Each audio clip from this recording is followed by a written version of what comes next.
Always. Why is that always a damn thing for me? Okay. Anyway, hi everyone. Welcome back to Evandale and Kill City Sinners. Okay. Fuck. I have a little mute button that before the stream starts, I press that so we can talk behind the scenes, and then I always forget because I get fixated on other things, and that's bad. So sorry about that. Alrighty. We can get started immediately. However, do we have Victor? Thank you. Oh my God, it's jeez, Victor. Thank you so much, man. Really appreciate the gifting subs. Do we have any announcements? Erin, do you want to do that now, or do you want to do it after the game? Like initially I said we can do it after the game. Yeah, you told me to do it after. Okay, no problem. All right, no problem. All right, so hang around till after the game. Right before we head into the after party, we're gonna have some announcements. Other than that, you guys ready? Uh-huh. Yeah. Ooh, Let's go. Okay, let's get into it. Let me make sure. Hold on. Yes. And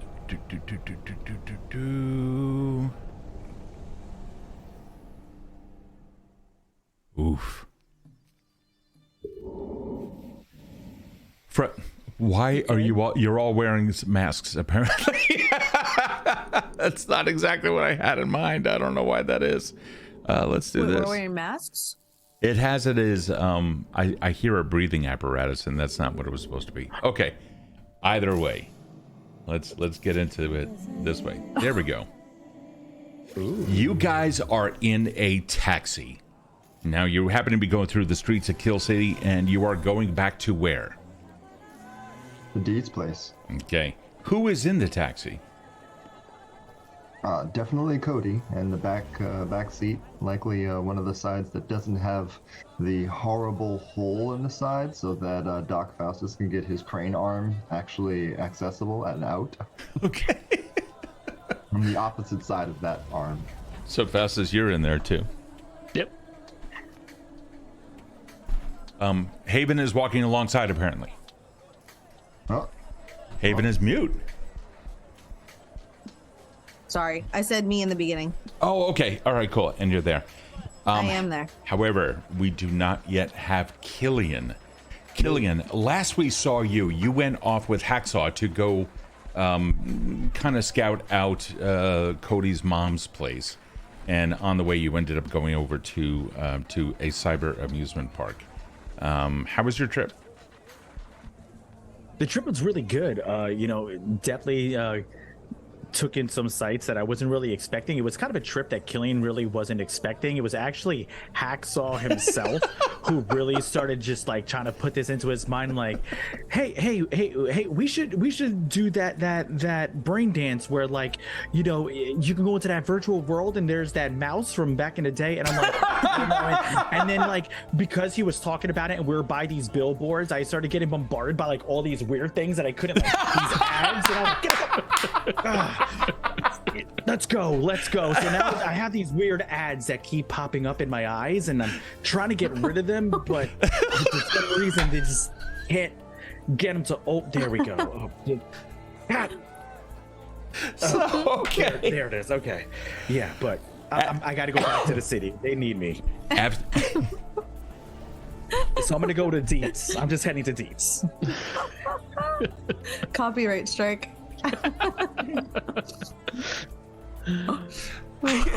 Okay. Right. All right. So, and Hax was like, "That was a lot of fun. I really appreciate you taking me out there. Hey, look, should we be going back over to Cody's mom's?" Yeah, buddy. I think we need to make our way over there, back to Cody's mom. Like we were supposed to be there the whole time. I don't want Kode to get upset at the fact that we weren't there with his moms, and it's bad enough that they probably know that we weren't keeping tabs on him. So not for nothing, let's try to keep this trip between you and I. Maybe let's consider it some bonding time. You know what I'm saying? We were supposed. Oh yeah. Okay. Remember, we were supposed to go right. over there keeping tabs. Right. So, I mean, let's be honest. He's not really going anywhere. But, we got to keep the kid happy. So, we're going to go there now. So you We'll make guys, up for it. so you guys end up by the time that you make it back to Cody's place. Now, several hours have passed, and hold on. No, that's my job. That you got that? Yeah. Okay, thank you. You guys are on your way back now. Several hours have passed since you went over to the cyber amusement park with the mouse ears, and by the time that you get back, you can see the three of them in the distance piling into a taxi and going off. Ah, shit. Must have missed them. Let me see if I could get him on the maybe I can get somebody on the comms. Hey, any of you guys there? Can you hear me? Hello? Yeah, it's Killian. Yeah, I can hear you. Axel, you Oh, you God. should be next to him. Well, yeah, I think he's trying to talk to you, but yeah, he's with me. The kid's with me. Don't worry. Killian, I can hear you too. Good. Yeah, I'm talking to them in the taxi. Where you guys headed right now? We're heading back to Dietz. We got the Get your head out of my garbage can, mister. Lay down. Whose head's inside your garbage can? Sorry, Oh, my it's a stupid my ads, dog man. is being rude. I hate these ads so much. Dog food. Why would a dog search through a garbage can? Feed your You gotta- animals. I forget if it is a swipe left or swipe right. I had a bad mind this way to get it. So, Genetically you might have to do one of modified these. garbage eaters? That's so weird. I don't even have a dog. That's That's a weird way to. Anyway, you going to Dietz's? Yeah, Listen, we got I'll take the kid and we'll meet you there. good idea. Love you, bye. Love you too, Axel. I guess we'll discuss everything, face to face. We don't need to do it over comms. Yeah, we'll see you there. All right, see you there. The scene then changes as observing drones watch this taxi make its way through the streets. By the time that you guys get out, enough time has passed by while you guys are in the taxi for Killian and Hacksaw to get a taxi of their own. However, while the first taxi is on its way, do any conversations take place? And you can also see the counter starting to move, and it's probably going to be about 1 cred for the journey. So whoever's going to pay that, just be sure to deduct that by the end. But in the meantime, conversation. Hey, Doc. It's gonna be a bit before we get there, and I haven't really gotten to chat with you. I know me and Haven had this conversation a little while ago. Like, how do you see the city? Because I realize that we all see it a little differently. Like, I appreciate, like, hands down, everything you just did for my mom's back there. Like, so I feel like I'm indebted to you some bit of my soul. Feel me? So I I'm get what you're curious. saying, but you don't owe me anything. It's how do I see this city? It's a bad place full of people who I think given the opportunity wouldn't be as bad.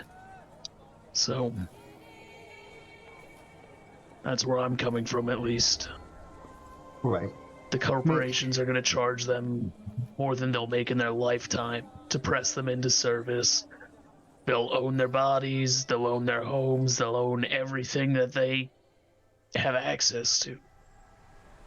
I think outside of that system, there's a lot more opportunity for people to be better to each other, but unfortunately, we don't live in that system. We live here. But that's not going to stop me from trying to do the right thing. No. I like how every time I ask that question, like when I remember if you recall, Haven, well, you were pretty toasted when I asked you when you was on your way back, but you said something about looking outside the window in the rain and seeing the colors just blur, and I was Yeah. like, I can't see that at all. And you said it was like a frequency, like a way that you could kind of stretch out, do something with your hands. I don't even remember what you said, but that shit had me thinking for like ever, and I've been asking everybody that question. So I think it's real interesting to hear how Doc, how you see everything, and I don't mind if you judge me on this, but like just based off of that description right there, like I feel like the whole world the way it is right now it really hurts you, fam. Like I don't make it a secret. yeah, I have no love for these corporations.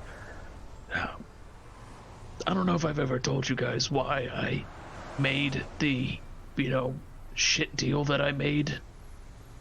I grew up in the pit, Hold on, what? Like in the pit? like on the walls. Nah, boss, you wildin'. That's crazy. I had a sister. My dog is barking. Hold on. One sec. Yo, these damn ads. Yo, I swear to God. Yo. They really need to figure out, you got like an option for this. You could turn off these dog eating garbage ads. Like this is wild. My bad, Doc. Go ahead. What was you saying? I had a sister. And Had? yeah, had. She was always a sickly kid, and part of that is, growing up where we grew up, you don't really have access to, food, or medical supplies, clean water, the kind of things that keep a kid healthy and developing properly. But as time went on, it became clear that there was something else going on. My mom, she scrounged up enough money, enough cred to finally bring her to a clinic. I want to say it was maybe 6 months of work where we didn't spend anything that we didn't have to get the money to go get this looked at. We were out of there in 5 minutes, told inoperable, impossible to fix, incurable. And that didn't sit right with me.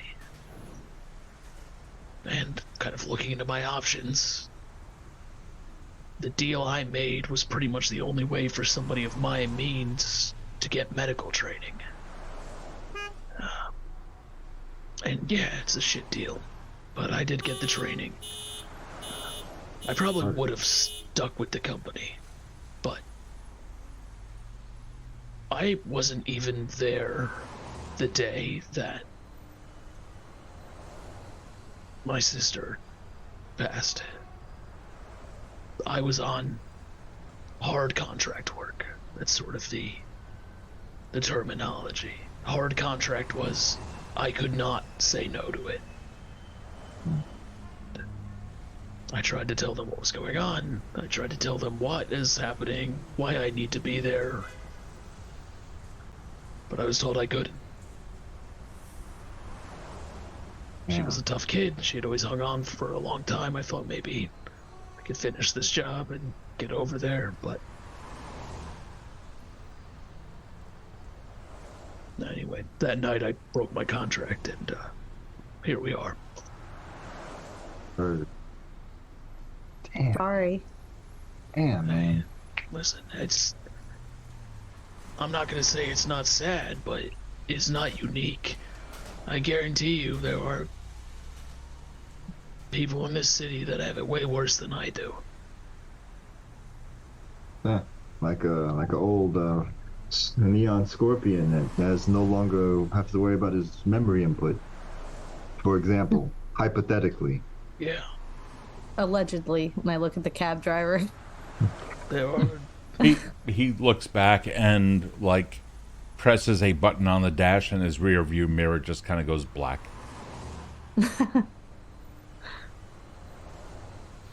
This city, there's no end to the suffering that it causes. My story's not unique. Your mom's story's not unique. Every one of us has had something taken from us by this city. True. Whether it's something tangible, like their property, a family member, an arm, or even just, we call it that edge, you know, that street toughness. Kids don't have that. They learn it. They're not born with it. This city makes them learn that. It's a hellhole. But that doesn't mean we can stop trying to, I don't know, not make it better, but make it livable. Shit. You ever were looking for a different line of work? I know a few people who could use some motivating. I don't really have a lot of time on the clock to consider a career change, but That was mostly a joke, but, you know, yeah. I guess they took that from me too. I like, Yeah. kind of like elbow. Ha ha ha ha ha! Yeah. Damn. We gotta get the fuck up out of here, man. Like, I gotta make some cred, and I just want to fix everything. Like, but that's not realistic, is it now, Cody? You start feeling the car slow down even though there's no traffic ahead. And the guy hits a button and looks in the rear view mirror, and you can see eyes kind of squinting as he like presses a quick little button, and it kind of goes zzz, and like looks over at Cody. Please tell me you have credits. Yeah, I got something for the ride, man. Keep slow it down. And he just continues to go. Fuck, man. We change the scene back over to the other taxi where there's Hey, so, it's just Hacksaw sitting right next to Killian. So a lot of yeah, it's just that big bulk. Most of the cab. The city lights and neon colors start flooding in through the windows, and faces just go awash in color. Advertisements are flipping back and forth on the screen on the divider in between you and the driver. Hacksaw pointing to them every now and then and asking what exactly is that and how excited he is in order to buy into the latest product that has just been released by one of the corporations that has probably tried to kill someone in the city just within the past 24 hours. But during that time, though, Hacksaw kind of stops talking just for a moment and looks over his shoulder at Killian. You know, I'm really happy that the doc brought me on. That's a... Oh, yeah? Oh, yeah. Yeah, he made me a surgical assistant, and I know I don't have the brains or the implants or the augs to really be of any real assistance. You know, and I hear that I'm a organic forklift, and I hear it sometimes. It doesn't bother me. The doctor has been really, really good in trying to, you know, give me a life of my own, and he kind of kept me off the streets, which is, I mean, that's kind of cool. A lot of people don't really mess with me, but there's some people out there with, you know, augmentations, and they really, well, I'm happy that I'm not alone, and that I'm with you. Yeah, kid. Hey, I think you did pretty good meeting up with the doc there. You know, not for nothing. Like you said, there's a lot of times when people don't give people like us the time of day to do anything, you know, because not a lot of times there's individuals out in these streets that they feel aren't exactly up to par with people that have, you know, gotten different kinds of educations or, you know, hey, we're talking here. What the hell? Shit. Anyway, you know, the kind of education or at least the neural implants put in to, you know, do certain tasks. But, you know, there's nothing wrong with being a meaty. You know what I'm saying? Like, you know, getting, you know, not having any really, you know, big neurological implants to help you out with any of these things. You know, it kind of gives you an advantage, kid. You know, it's only through struggle that you can grow and advance in this world. You know what I mean? Yeah, you know what I mean? There's you know, cats like me like our neural links and all our chips and everything like that, but I remember times back in the days when you couldn't even do shit like that. You know what I mean? So the fact that there's young kids like you out in these streets, you know, doing things with people like the doctor, you know, that says a lot about your character and a lot about his. So, you know, kudos to you, man. I really appreciate that. Hey, of course. Hey, thanks. Yeah, of course. And hey, and not for nothing, everybody needs an organic forklift. Don't stress that out. You know. What I mean? No, I don't feel like you know? I'm losing any. Yeah, no, I'm okay. There's only one question I really have, and that I just don't know who I am. You know.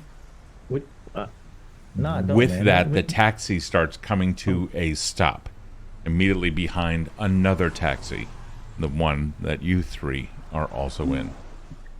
Finally getting out and into the rain. The the 5 of you are now reunited.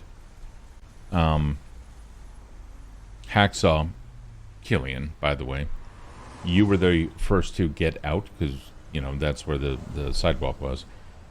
When he kind of shuffles along and the car's like moving side to side as he goes along the bench in the back seat. Are you curious? How are you feeling right now?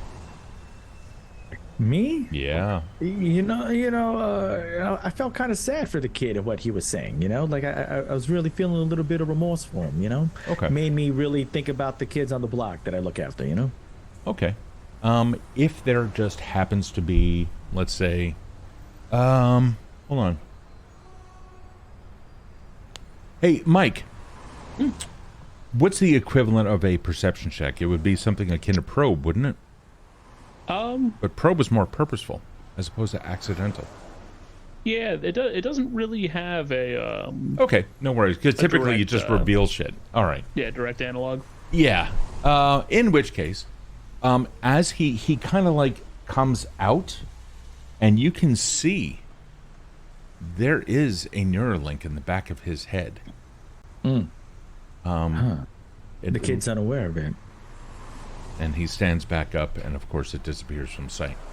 Now that the 5 of you are there, he goes over to the driver's window, pays the credit to that. And meanwhile, the first taxi driver, looking at Kode. Yeah, I got you. And you pay him. Yep. Those 2 cars now take off.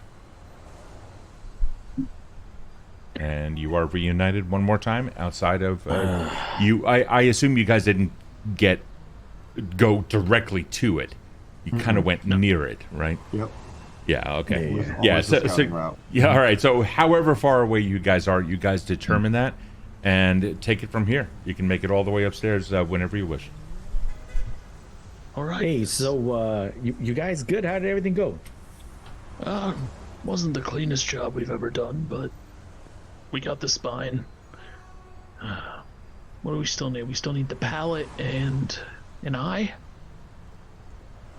Is that right? That's correct. Yeah. So if you got the spinal column, you still need the pallet, the eye. Yup. That's what you need. And we're down 1 scorpion, so you're saying the that's streets are a little cleaner. Ain't nothing wrong with that. Yeah, I guess. So I do have a question, Doc. Like I have all the faith in you, but these procedures, I know that they take time off your lifespan. I'm not dumb. I know the more you do stuff like augments, is the more chances that you keep your brain with you. Like, was you able to ascertain anything like that, or if we got the rest of these procedures to go through to help moms at least have a functioning day? Yeah, I mean, when you talk about lifespan, you gotta consider the alternative here is leaving those defective parts in. I think in the case of your mom, it's definitely a better... I think even an amateur surgeon would extend her lifespan by installing these, but I'm not an amateur. Last doc said she had 2 months, so anything longer than that would be great. I'd love to see another summer day. So again, the work you put in, I appreciate you. Yeah, do everything we can. Hey, Doc, is there a particular... I mean, obviously we want to do this as soon as possible, you know what I mean? But is there a particular time frame that we're working with here? Like, I'm assuming the sooner the better, of course, but... I mean, as far as... I mean, with a patient who's sort of in this situation, I would like to administer the anesthetics as little as possible. It's not going to be good for her to go under, come back up, and then 3 days later, when we get the next part, go under again. But so you want to try to collectively get all this, all the goods, and then just try to do it in one large go? And if that's a possibility, then yeah. But if any part was going to go in separate from the others, it should be that spinal column. So that's really, I guess we should talk to Dietz, figure out what it looks like in terms of time frame for getting the other parts. If he has lines on them that we can go after with any sort of haste, then I would say we hold off. Well, I got 6 hours left on this thing, and Cody hands up the little wobbly mask thing. Oh, that's right. You got that mask thing. That's right. I think it's 6 hours. What time? I don't even know what time it is that he handed this thing. What was it? It was 24 hours. So how long has it been since you had it? I can't remember. Yeah, fuck, I can't. Y'all got the time things. Don't you got digital keeper time things going on all the time? Like, I don't know. You estimate it's, well, you guys have been up all night. The surgery took a long time. Speaking of which, Mike, I'm going to have to ask you to make some rolls regarding that. Sure. Regarding the surgery, if you can take care of that. That did take some time. We're going to say that morning has come. You probably have about 6 hours left. Okay. Let's, I think, do surgery. I feel whatever the hell we got to do, it's going to be before the sun decides to grace us with its presence further. Before it's gone, you know. Yeah, I understand what you're saying. Especially if you want me to join. Oh. Got an 11 on my first one. Okay, and by that, also we're going to say that there's a circumstance where you have a +1 of the roll due to the trust. We're going to say that you are the cyber surgeon. Okay, so if I have another +1, then that's a 12. Okay, cool. Nice. All right, sweet. So yeah, there were 0 issues. Yeah, so not for nothing, Cody. When that thing runs out, if I may, if Dietz doesn't need it back, just slide it over to me and I'll try to do some more research on it. Kind of see if I can make some kind of charging situation going on with it to see if we can maybe get some more life out of it in the future, you know, because obviously, you know, all your help is great. So we definitely want to see you, you know, around more. If that's the case, then yeah, when this thing slides off my face after trying to eat me or whatever the fuck this thing does, I'll hand it right off to you. Yeah. Wasn't that a movie? I haven't seen one of them in a minute. Oh yeah, you should see them. There's these things. It's like these implants. Oh, that's right. You don't do that stuff, huh? Well, I know what you're talking about, though. There's Visor versions. Anyways, yeah, but yeah, that's a good flick. I like that brain dance. So should we try to like grab another part before the mask runs out, or do you want to? I mean, that's what believe it or not, Cody, we do sleep. So yeah. Good for you. I guess some of y'all need it. I think checking in with Dietz is probably the move. If he's got a line on something, then we can. Yeah, he's got a couple bunks. Yeah, not for nothing.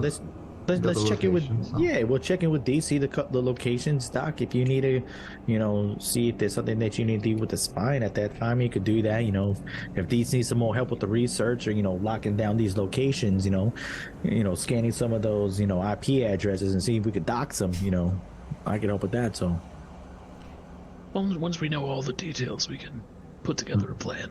While the conversation is continuing, some of the distant billboards that appear, still flooding the streets with neon colors, go black as a very large vessel moves over your area. You can tell it is a troop transport. Every now and then these do come out of the more eastern districts where the untouchable wealthy live. And it continues to pass over you. You guys have been walking now some time, and you finally find yourselves in front of the building. All right, let's do the thing. Hello, it's me. It's us. Listen. Yeah, hold on. Yep, I'll walk through. Okay. You guys walk in. You walk up the stairs, and you can see Taylor. Shotgun now just easily nested in his elbow, looking down at you guys. How'd it go? Procedure number 1 complete. I think the doc did wonderful work. We got 2 more things to do. I know you gave us the map and time where everything was, but getting that done and over with was priority, you know? He steps aside, like, puts a hand on your shoulder, squeezes it. I'm glad. Good. All right. He steps aside. Everyone else walks in. You can see Dietz is hanging back in his chair as usual. He looks over at you guys. Hey. Oh, man. How are you holding up? I wouldn't mind some sleep. Yeah, But I got your next job for you. So, Oh, yeah? Oh, yeah. yeah. Where are we going? Well, it's a medical facility. It's a new piece of equipment that they just got, and the good news is I have a friend in the facility, but no one knows that he's a friend. So, his name is Gideon. I can give you the details whenever you guys are ready, but you look about as beat as I do. Yeah, I wouldn't mind some Yeah. sleep. I also wouldn't mind if you've got like genuine chamomile. That would be fucking fabulous. No, Jen, What's this chamomile? that's a 2 cred purchase. I've got. Taylor looks over, just puts his hand up.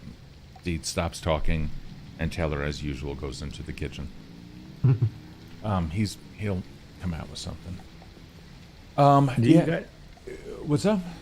I was about to ask, do you also get any kind of like MREs or like, synth foods? I'm fucking starving. We haven't I didn't been really out get to eat shopping much in a when I was while, out there. man. But we haven't been out shopping. I mean, you might get some synth snack in the. Taylor, did we? Yeah, we have one left. We're. We should have asked. We passed like 3 bodegas on the way here. We could have picked you up It's something. good. It's good. I'm an insomniac. I do my best work at night. I might sneak back out and get some, get some chow. You're good. You're good. So, if you guys need to sleep, I mean, in the next room there's some mattresses on the floor if you need it. You guys can stay here. I'd appreciate that. Yeah, me too. Taylor comes out with a tray with like 4 mugs of, or actually 5, 6 mugs, 7 mugs of hot tea, because it's what's his face is there, and Hacksaw's in the corner. Hey everyone, and he's just kind of hanging out. 7 cups of tea come out, and there's 1 snack bar, 1 Syntha snack just hanging out there in a busted up wrapper that's probably been open, but there's no tape there, so it's probably edible. Wow, Taylor, you must really trust that we like each other. Why? Like I said, Because there's 1 snack bar and 7 of us, and we're not gonna like tear at each other's throats to get it. I know for a fact you won't. He just puts the tray down and walks back into the kitchen. yeah, I'm from the hood. I'm used to my stomach growling. It's all good, cats. Don't worry about it, man. Like I said, I can go down to one of the bodegas and grab something. Probably, if it's rumbling too much, I'll wake up. But we good. Thanks for the drink, though. Yeah, I grab one of the mugs for myself, and I grab a second, and I walk over to Hacksaw in the corner, and I hand it to him. Oh, hey, thanks, Doc. I appreciate that. And it's like this little thing in his hand. He just sits back. He's, it's a, I'm doing okay. Killian and I went out to that park.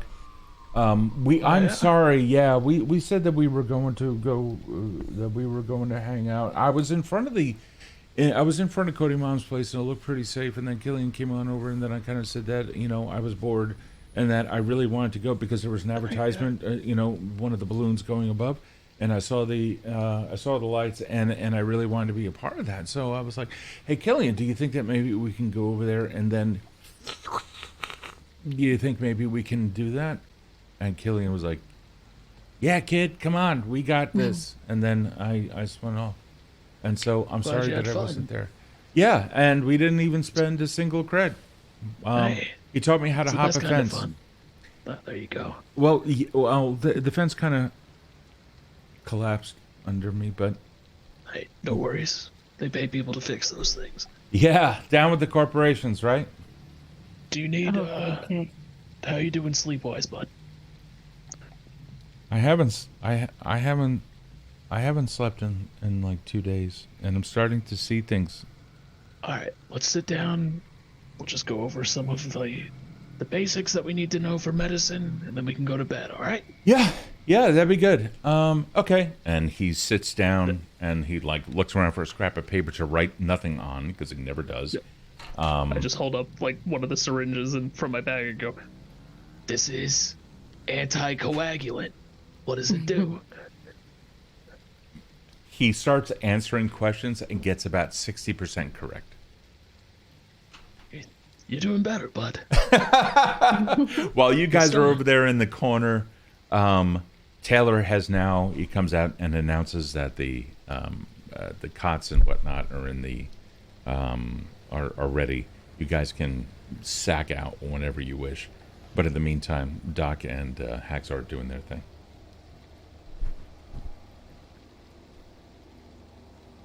I'm gonna go to bed right away. Fuck that. I'm a tired, sleepy, emotional mess. Cody is in quiet contemplation on his portion of the cot, kind of sitting up, looking out at whatever slat of the windows with the bulletproof little blinds that go through, and he's just sitting there in quiet contemplation. Can't really focus too much on closing his eyes right now because of the mission at hand and the time of day. Killian makes his way over to the cot and kind of sitting, he kind of drags it over to a wall so he could, lean up and watch the gang. His stomach is rumbling more than he wishes to admit, but he's kind of used to taking it for the team, and stays quiet as he's begins pulling up within his neural database the medical facility that Dietz was referencing, and trying to see if he could potentially do any kind of cross-referencing before Dietz gives him information on any people who work there by the name of Gideon, either first name or last name. Is there a particular move, an action or anything like that you need to roll in order for that to work? No, because Okay. I'm not manipulating any kind of cyber. It's just literally like almost like an old school Google search. You're doing and, a Google if- search. All right, not a problem.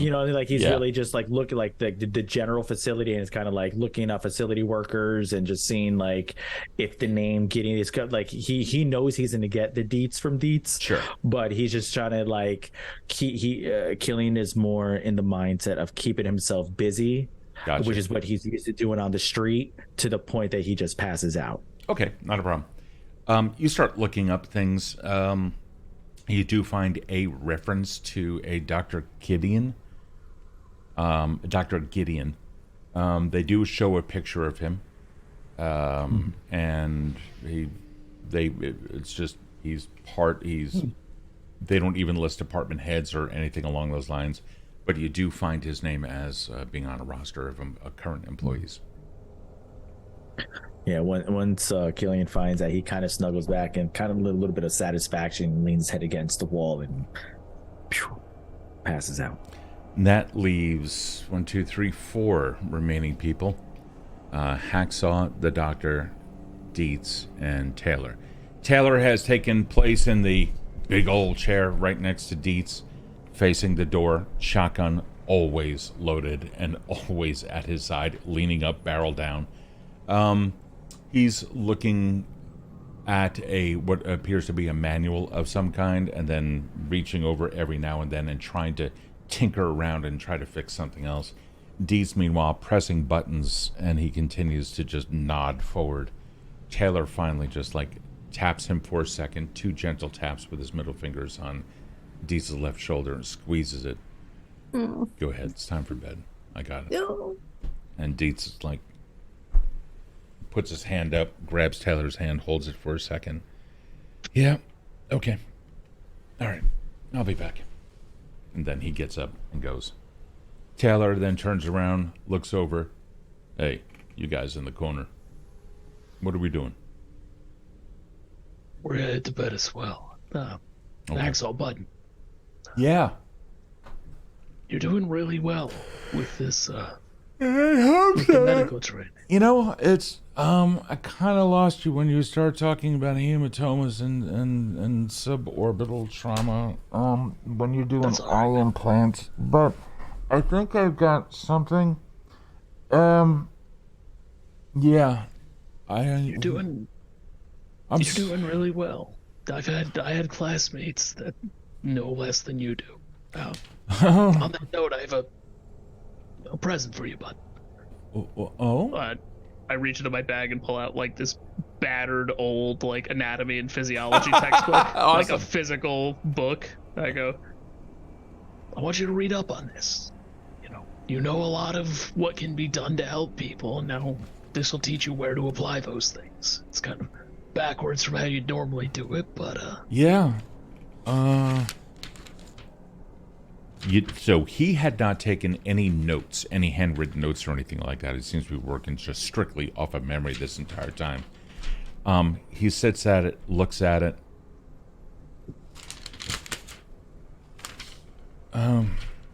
Doc, I can't. I'm too tired. Yeah, I'm gonna go to bed. Is that okay?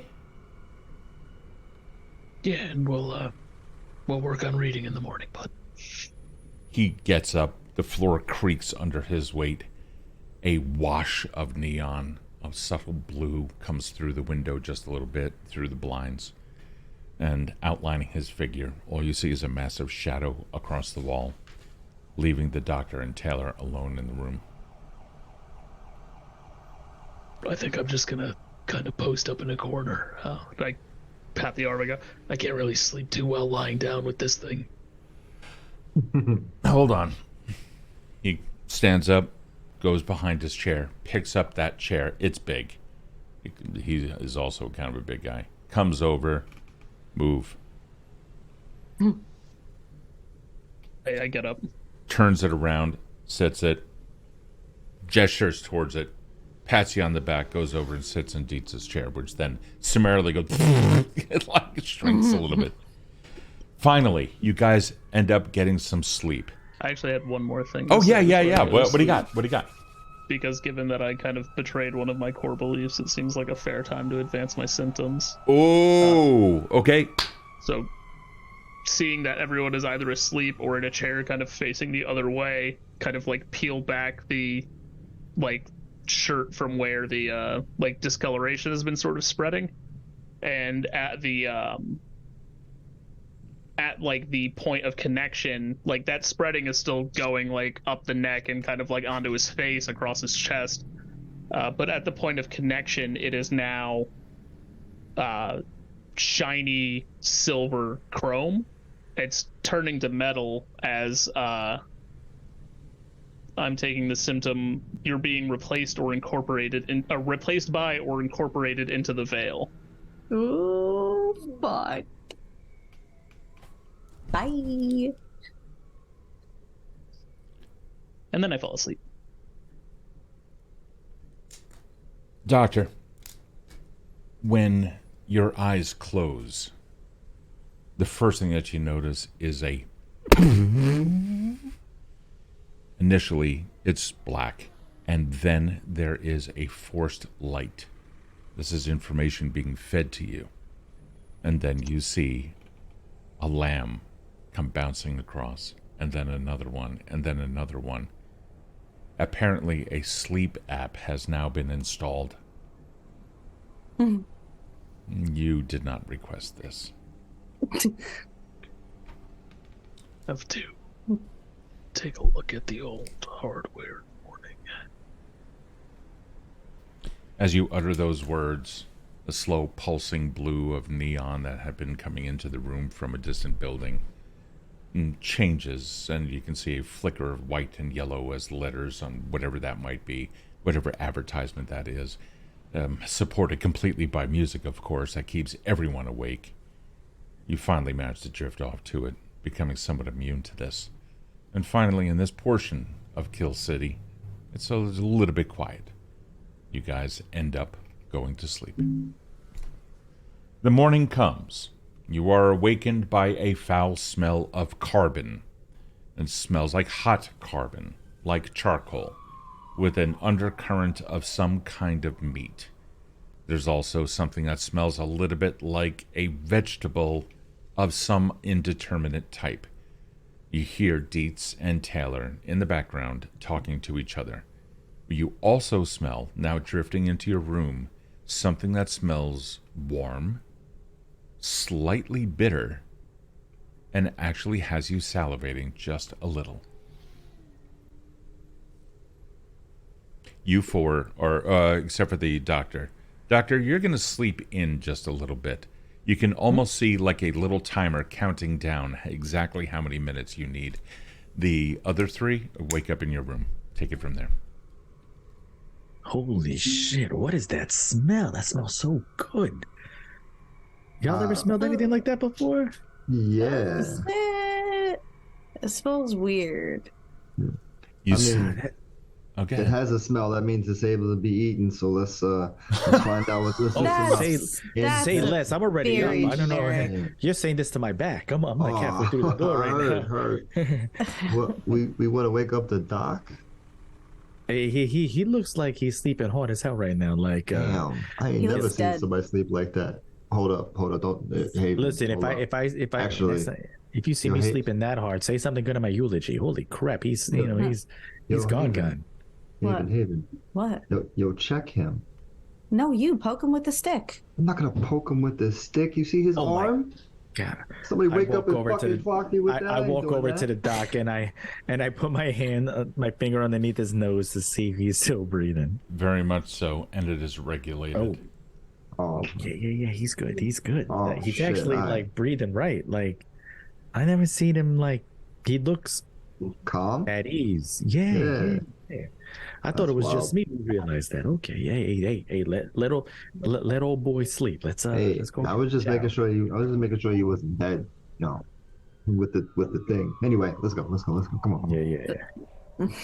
Couple of minutes pass by, and as everyone shuffles out into the common area, Dietz comes out and he has a steaming cup of something in his hand. That's something that smells a little bit bitter. It is a brown liquid. Taylor comes out. He looks refreshed, and you can also tell that he has a wrapper of an energy bar, probably the last one that he had, hanging out of his pocket. He goes, "Hey, food's up. Come on in." Is that fucking coffee? Hot brown? Nah, pass. No, wait. What? Pass? What? Pass, my man. Pass it to me. You're absolutely right. Pass that you can right have to my me. service. I fucks Yeah, with the Tito. you heard him. I fucks with the Tito. We got the Tito? I don't do that I bet. overseas shit. I need coffee. Taylor's looking at you guys just back and forth, and just shakes his head for a little bit, goes inside, and Dietz is like, "Yeah, he woke me up last night to watch everything, and then told me he was gonna run out and go get some food. So, we have a little bit of food right now. It's not much, but we got something." And he looks over at Killian. Yeah. "We're gonna need a little bit more food, but this will get you through the day, and I hope this helps make up for the..." Hey, this is way more than I'm used to. So, you give me some of that hot brown and whatever that burning. I don't know what that was. That Well, we're not dealing with anything. back in the days, it smelled like like what they would have called like a meat. You know what I mean? Like I'll take a little bit of that, and I'm copacetic, my man. I'm good. He's got everything over there, buddy. So go help Oh yourself. yeah, absolutely. Hey, Wait, it makes up for. You said it makes up for. Are you still stuck on yesterday, Dietz? You gotta let that go. It's a new day, buddy. I have a reputation, and I fucked that up. I put you guys in danger, and that was unnecessary. So I figured, if you guys are going to go out again and go take care of someone, then you might as well have some something in your stomach. Listen, Yo, you got D, eyes on the who- whole city, but you can't control the whole city. It's Hey, it's- who am I to stop a man from trying to uphold his reputation? Yo, check it. I got bloody knuckles, and that's the most damage that you have done to me and that's of my own doing. So you ain't gotta worry about that. I ain't telling on nobody. Haven's got it right. Yo, these things are crunchy as shit. Is these supposed to be crisp? You see Taylor's head pop out. Yeah. And he goes back into the kitchen. Yeah. Does Tyler? Does he always gangbang over breakfast? Is that a thing? No. Anyway. No. And you hear that from the kitchen. Okay. So with that, and everyone now pretty much satisfied with breakfast, unless there's something that you would like to do, I can advance the scene for you. I'm going to waft whatever is sausage patty or whatever the fuck under You know what it looks like? Doc's nose. So it looks like so it's marbled, well, it's striped between a kind of rusty brown and some sort of white gelatin. And No. it's like 4 stripes. It smells delicious. It tastes a little on the salty side, and it's some kind of savory synthetic meat product. No, thank you. Absolutely not with that description.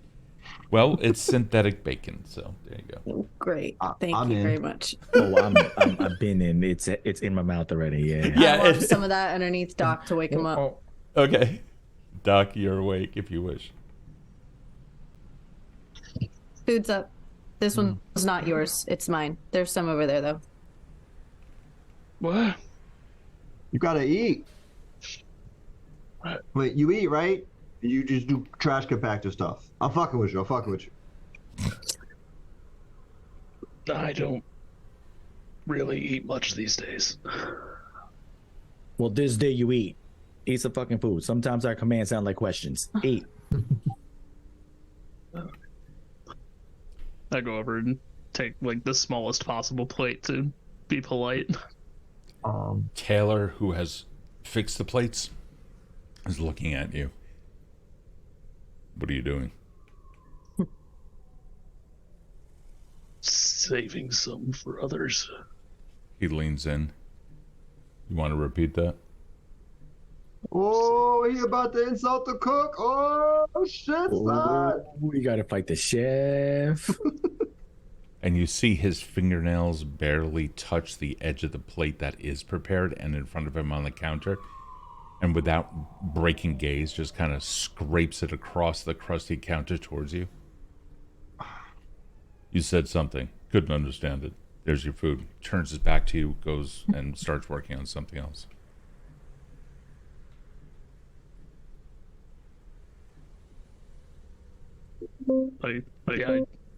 Doc, eat the fucking food. Eat the food. I don't want you to die. Eat the food. All right. I'm eating. Okay. Hacksaw has not woken up. He's there in the corner. You can see him kind of fidgeting, but, you know, probably a dream or something along those lines. As he's fidgeting, Killian makes his way over to the doc. Hey, Doc, can I ask you a personal question? What's up? He looks over to Hacksaw to make sure that he's truly sleeping, and then he leans in. And then he leans in towards the doc, and he's like, "Does the kid have any clue?" And then he gives the doc like a knowing look.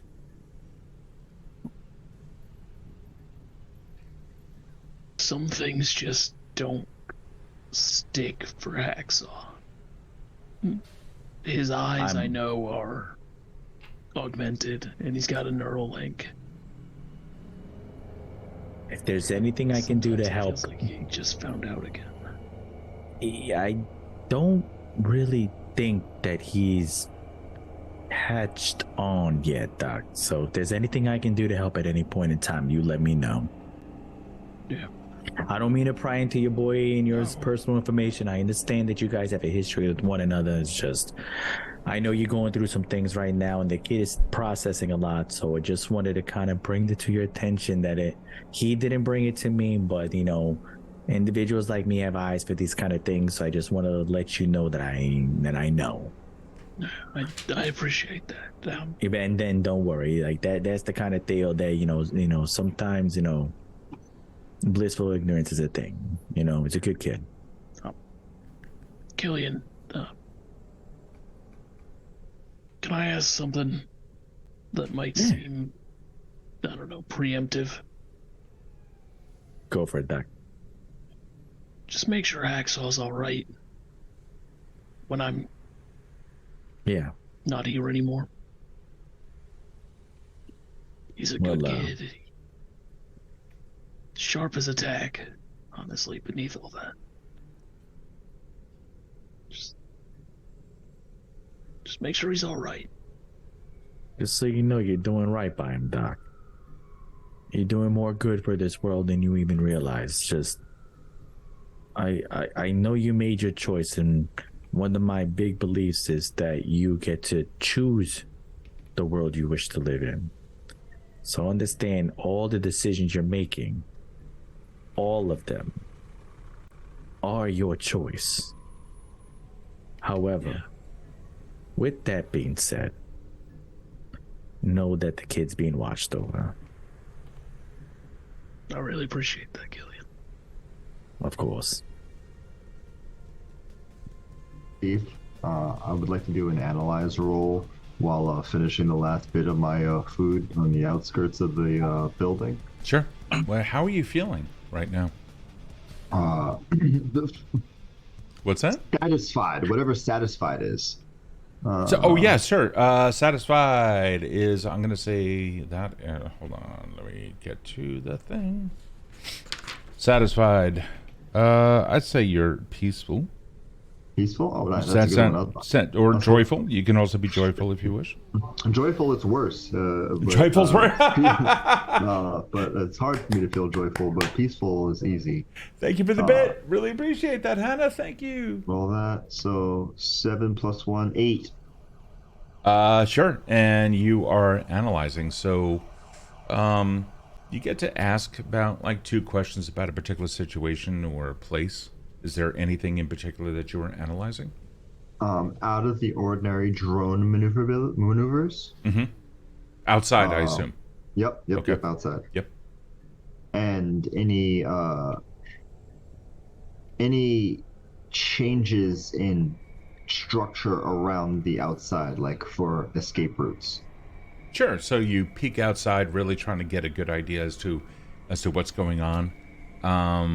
So you can ask 2 questions because you got an 8, or rather, you got in between 7 and 9, and you kind of figure out, okay, this is that's the best way out over there, and you can see you go straight down the street. It's pretty much the same thing. Kind of peeking out and whatnot. You take a look at some of the monitors and try to figure out which ones are on the roof, and even Deets will punch a couple of keys for you and bring up the appropriate cameras if you ask. You don't see any enemies out there that are noticeable. You don't see any drones in the area either. You do, now that your eyes are really looking for drones and what have you, you do see one of Deets' drones in the room. This is the same kind of drone that he's used to follow your movements in the past. So no big enemy or anything like that, but and you can find a way out. But you do get to ask 2 questions. Like, where's the best way out? How is blank vulnerable to you if you were going to analyze an enemy or something like that? Any enemies present right now? Anything out of place? What's their true position? And is something going to get worse before it gets better?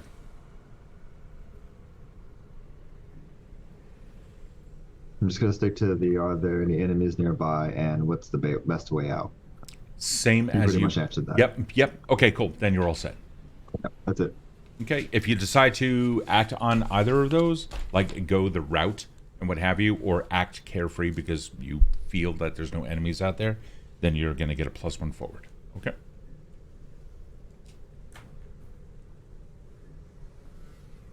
What's everyone doing? So we are doing the next job, right, guys? Like, I'm fucking ready. yeah. Yeah. Killian, you're muted. Yo, turn on Yeah, that, after that the- vocal thing. There we go. Yeah, y'all can hear me now. Oh, Yeah, sorry yeah, about yeah. that. Yeah. So, Deets. So, what's going on with this Dr. Gideon character over there? Yeah, all right. So, where you're going to go, and he leans forward a little bit, taps a couple of screens, and extrudes out. So, this building here, he tilts it a little bit, and it just spins it slowly, and you can see it starts revolving. This is a concrete building on a corner. There's a small brick building next to it. There's also a massive building, an office building of some kind. So this is going to be a little bit further out west. In fact, it's going to be closer to your home, Kode. It's going to be inside the grid. So the good news is that we have a friend in there, as you pointed out. That's Dr. Gideon. And that means it is a live clinic. You're going to come across real doctors who are under corporate control and other things like that. But you are going to go in there. Some of you could be sick, however it is that you want to handle it. You guys are experts when it comes to adapting to situations. Gideon knows that 4 of you are coming. He understands your descriptions, so he will be looking for what you currently look like. Speaking of Kode, you may want to take off the silicone because... Yeah. Okay. Yeah. It just looks like you and a very... Yeah, okay. Here, Taylor. Yep. He just reaches out and like big up meat pit. Wow. Meat hand. Yeah, it's a meaty hand. And just reaches out and takes the mask and it's like, so sweaty. Go takes it into the kitchen. Gross. Gonna be evil in chat real quick. There's Don't going to worry be about me. cameras all over the place, so do whatever you have to do when you go to approach. I'll send the coordinates now. Doc, are you able to be in that facility? Like, I don't know if it's like, do you all know each other in the medical world or what? I was gonna say the same thing. Any sort of automated credential checking or anything like that might kind of ping me. As it were. Yeah. Is there a way we could bypass that, Deets? I'm sorry, I was concentrating on say it as what? Is there any way we could bypass some sort of like automatic check to get the doc through? Because you said it's in a live medical facility. We don't want it registering his credentials when we walk through the front or side or back or whatever. Well, I've sent it to you, and I'll be able to follow your location. When you're there, Gideon will be in the front or so. He should be close to the reception area. At that point, he's probably going to relieve someone on desk. I don't have any control over that, but he'll be able to turn off the cameras right before you come into view. All right. I mean, either that or I'm looking here. It seems as if the facility has some intrusion countermeasure electronics there. So Yeah. I might be able to try to get around that, do a little bit of an icebreaker there, and try to switch it up for the doc. At least give you a little bit of a different identity. So when you go through any scans, at least temporarily when we're there, that you seem like you're just like a regular patron or whatever have you, whatever we're listed as, to kind of make it a little easier, make it seem like you're not a doc. That should absolutely work once you're there. You have a total of 17 security systems on the entire building surrounding in a 360 field. Roof, basement, there's a couple of things. You guys are going to go up onto the second floor, which has 7 security systems. But honestly, if you just walk in after doing whatever it is that you need to do to get to that, go to the second floor, go in through the main entrance. Shouldn't have any issues doing that. You're going to come into a graded area, and this is going to be the research labs that you guys are going to. So this is where you're going to get your eye. Wait, we're pulling this out of research labs? You want a fresh one and you want it safe? It's brand new. Hey, Doc, listen, the moral compass can't really come into play right now when we're doing such operations. You know what I mean? I'm not thinking morality. I'm thinking if we're pulling anything out of a research lab, it's going to be... You're not. We are. Remember, they got somebody on the inside. Gideon's probably on top of this like white on rice. Like, you just got to let things play out sometimes, Doc. All right. This is... I'm calling in a favor for this one. He owes me an obligation, so I've got this. Don't worry about it. This should be completely safe. But you know, you're going to go a little bit off the beaten path. Just follow the signs. Yeah, follow the signs for research. You'll be able to get there. There will be someone at reception again. As soon as I see you guys nearing the building, I'll shut off as many systems as I can. But there's not much that I can do. This is corp controlled. I'm not in on that. All right, and you're saying on the second floor itself, there's about 7 security systems out of the full 17. Yeah. Okay. Oh, no. There's 17 on the exterior. There's 7 just on the second floor. Oh, there's 17 on the exterior. Oh, got it. So there's even more. Got it. Check. Heard. So that's the best as I can do for you. So if you guys are, if you're ready to go, I'll send you on your way. Yeah. Okay. Let's do it. With that, there's a stirring in the room and a thrashing around in the side room where Hacksaw is. A fist goes right into a wall. Ow! He wakes up and he comes out and he's got like a bloody knuckle. I'm sorry, Dietz. I think I punched the wall. Taylor stands up, pats him on the back, goes into the room. I'll stay here, I think. I think I'll stay here. And he just sits down on the couch.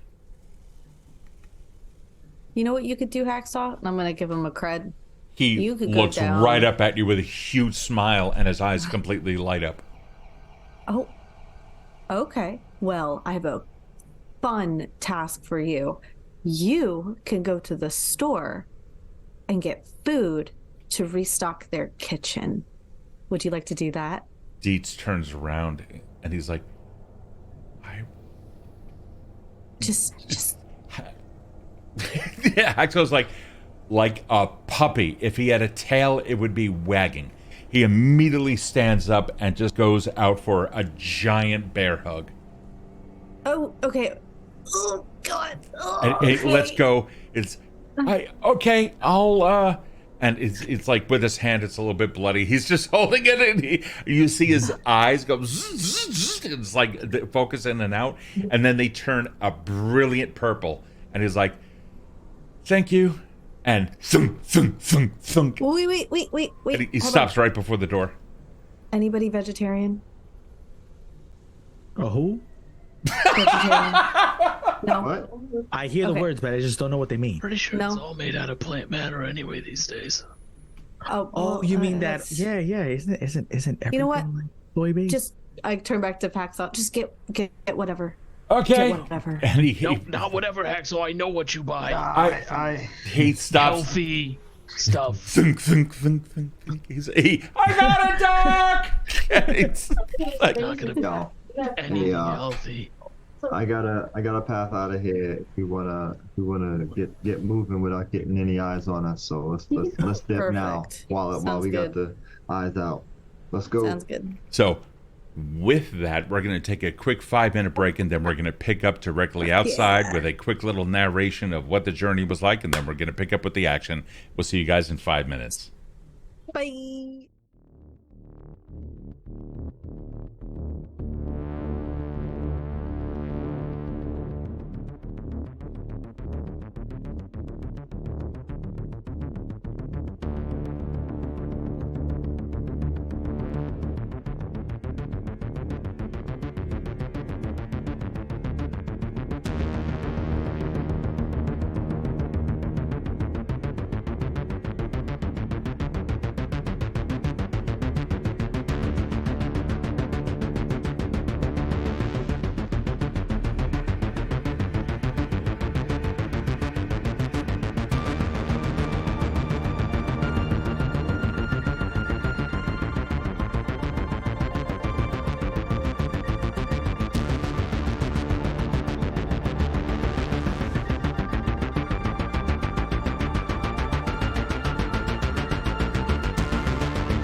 Dr. Chocolate Cock. What? And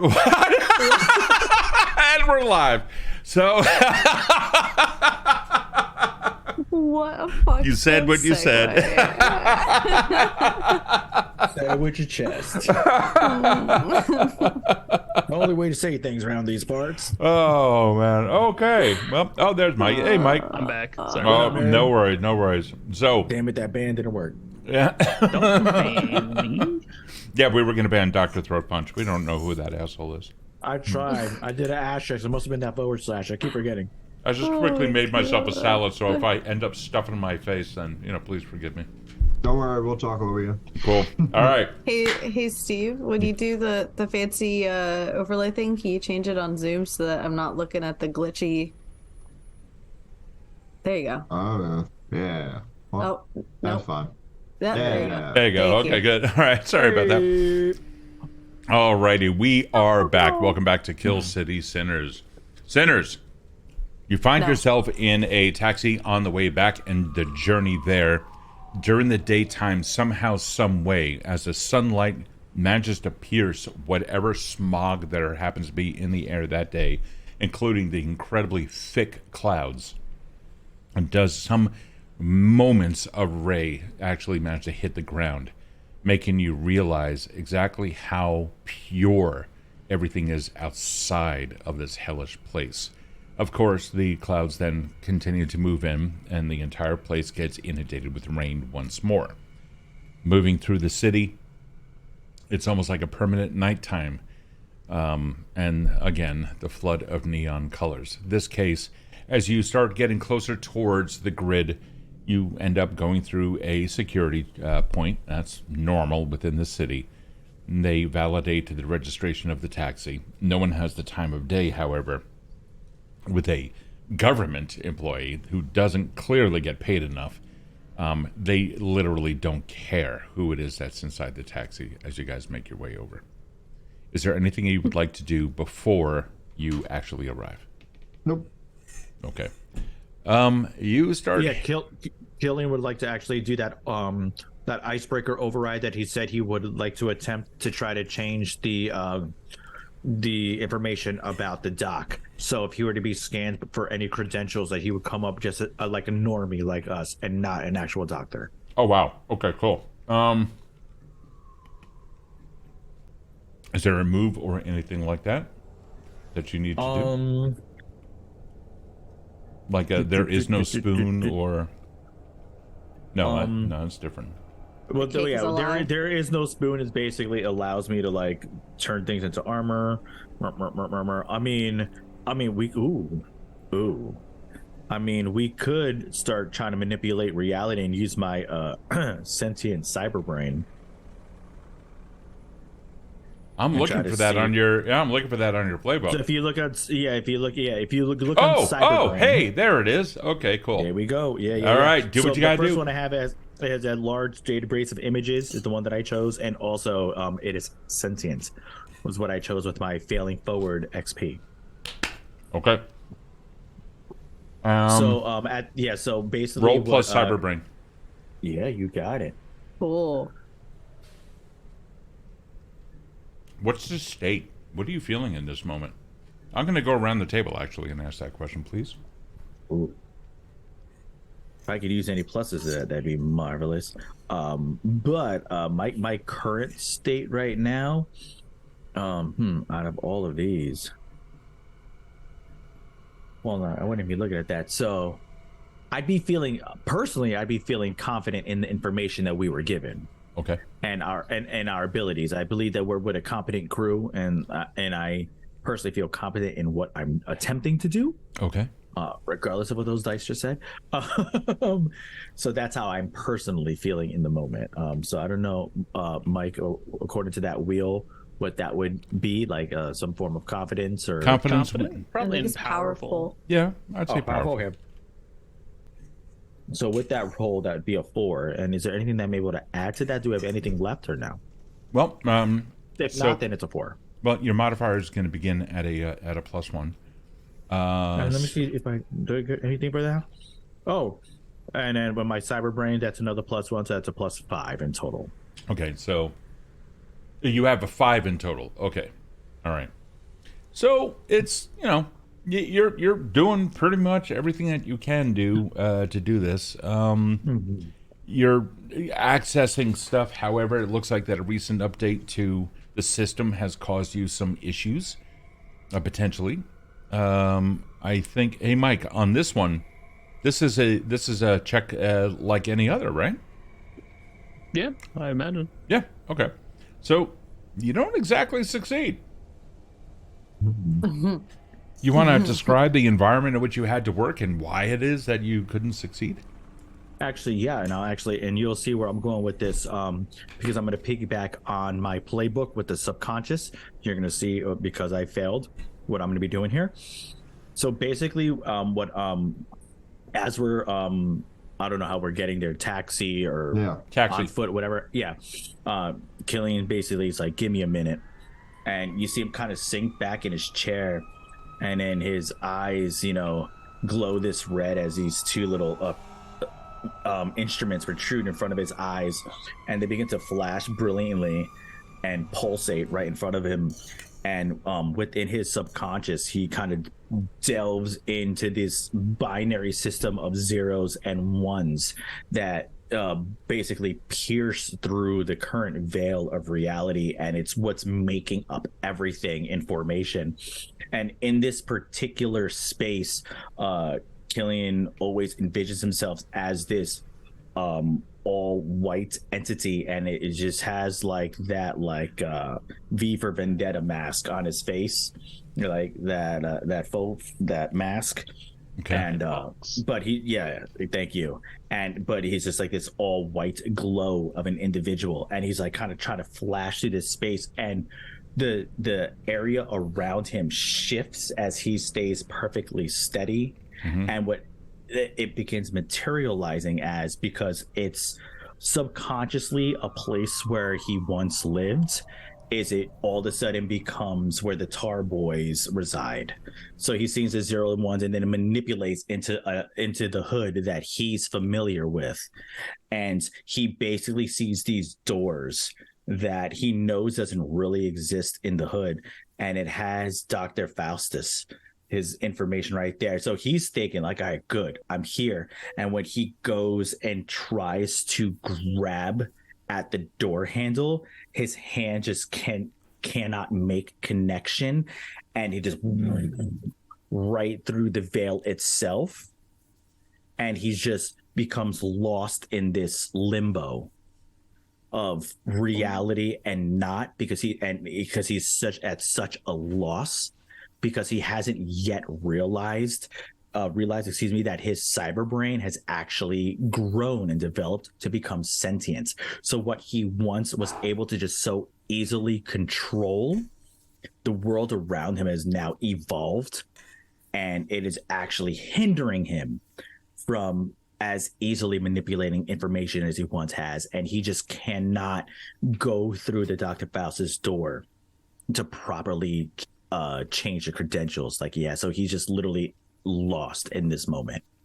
So, Killian, there is a flood of information. I'm going to pick up from that point. There's a flood of information that starts racing past you. You can see your various constructs, as you have put it, in binary form of your 0s and 1s that are floating all over the place. You see them start getting stretched out thinner and thinner until they become long vector lines, and an entire environment starts taking over. And there is a presence that you can see as some of those lines now begin to form an oblong object, until finally you can see a head, and then shoulders, and then a body, and then feet on a grid, and all of that begins coming up together. Now you see this thing starting to walk towards you. Initially, it's a little bit of distance away if perspective was a real thing. As it gets a little bit closer, you can hear it. You're trespassing. And you snap out. Oh, the tea is sweet. Wait, what's up, Ken? Fuck, man. What's good? I try to use an icebreaker system that I normally do within my cyber brain. Doc, I'm sorry. I was iced the fuck out. That's really weird. When I'm usually in my zone, it's usually just me up in there, but it fucking spoke to me. I gotta research that on my own, but Doc, just so you know, right now, you're you. I couldn't break in, man. I'm sorry. Their ice is double froze. No worries. All right, guys, we're coming up on the place right now. You'll see it up ahead on the right side. Now, remember, it's going to be the corner building, the concrete one. Not a lot of signs on it. You'll see a small billboard, a construction place, a construction barrier that leads into a side alleyway. You're going to want to go in between. You could just hop over that, move it, do whatever it is that you need to do. Now, the cameras on the adjacent building will pick up any activity, as there's one pointing straight down into the alley. If you can do anything to evade that camera, great. Now, this is not exactly a retail place. It is a live medical facility, but it's medical research. Also, the building next to it is under construction, so there may be some workers there, but looks like I managed to take out one system, the one on the street that you're on right now. Hold on, I see your car now coming to a stop. The driver flicks a button on the dash, and you can see the mirror like focuses and even widens out in view. 1 cred. Yeah, there you go. Thank you. And he hits another button, and the locks now open on the doors. Hey, guys. Not for nothing. As I say this as I close the door so that the driver can't really hear us. We don't really look like researchers. Do they have like a uniform in there? I don't think you're going to need it. Civilians can go into this place and start picking up stuff. You're going to have some delivery people and other things like that inside. All right, that's good. Phew. All right, let's go. All right. So you head towards the intersection of 2 buildings where there is a little construction thing that says do not enter. It's just like one of those little, roadblocks. You end up pushing that aside, and you can see that there is, in fact, a brand new glass steel and all sorts of LED everywhere. Screens. This building, instead of windows, it's nothing more than advertisements. But right now, it's just a frame. What is possibly even more annoying is that you didn't even realize this. The sidewalk that you are now on, which is just skating alongside, it's a sidewalk on an alley. The alley itself is maybe a 5-foot wide sidewalk as usual, or what have you. There is scaffolding there, temporary. You look down. The building continues straight down. There is a void underneath where you are. It seems like this portion of Killian City has been built on top of a much older portion of it. You're actually elevated from the actual ground. Having said that, before you come into view, you can see that there is a security camera that is pointing straight down in front of an unmarked side entrance door. There is a keypad there. Once again, you hear Deet's voice. Alrighty. Hold on for 1 second. And go. And you can see a light turn off of the camera. You're looking at 528843. Killian walks over, quickly crouches down 528843 into the keypad and hits it. It opens. All right, I open the door. Yep. let everybody go. get in. Yep. Down in 5, 4. Everyone in 3, Going in. 2. Yep, Yep. I'll go Okay, back, close the shut door the behind door. us. Boom. Yep. All right. Lights back on the outside. You're on your own from here on out. Remember, 2nd floor. Now, you can take the stairs. They should be off on your right side. And there is, in fact, a small little steps that lead up to a small landing that then turn left and continue up. I see Or him. you I can see take him. the elevator. What'd you say, Deets? Or you can take the elevator, which should be right in front of you. It's a freight elevator. Oh, Freight That elevators have the seems- potentiality of having cameras on them. If we take the steps, it may not have as many cameras or any at all. They have cameras on the inside, not on the outside of the freight elevator. We could climb up if need be, but I'm not. That's my shtick. I'll handle it from there. What's the safer route? Should we go up the stairs, or do you think the elevator might be less eyes on it? Stairs all Elevator, day. yeah, you've got one camera in each, and at each of the landings, there's a camera on each of the doors that lead to the floors. Keep your heads down, keep your faces covered, you should be okay. all right. Let's walk with Word the up, purpose. got it. All right, you heard them, man. Let's make a move. For once, the sounds of the city are not permeating through thick concrete. There's no advertisements inside of this building. Instead, it is gray, it is drab.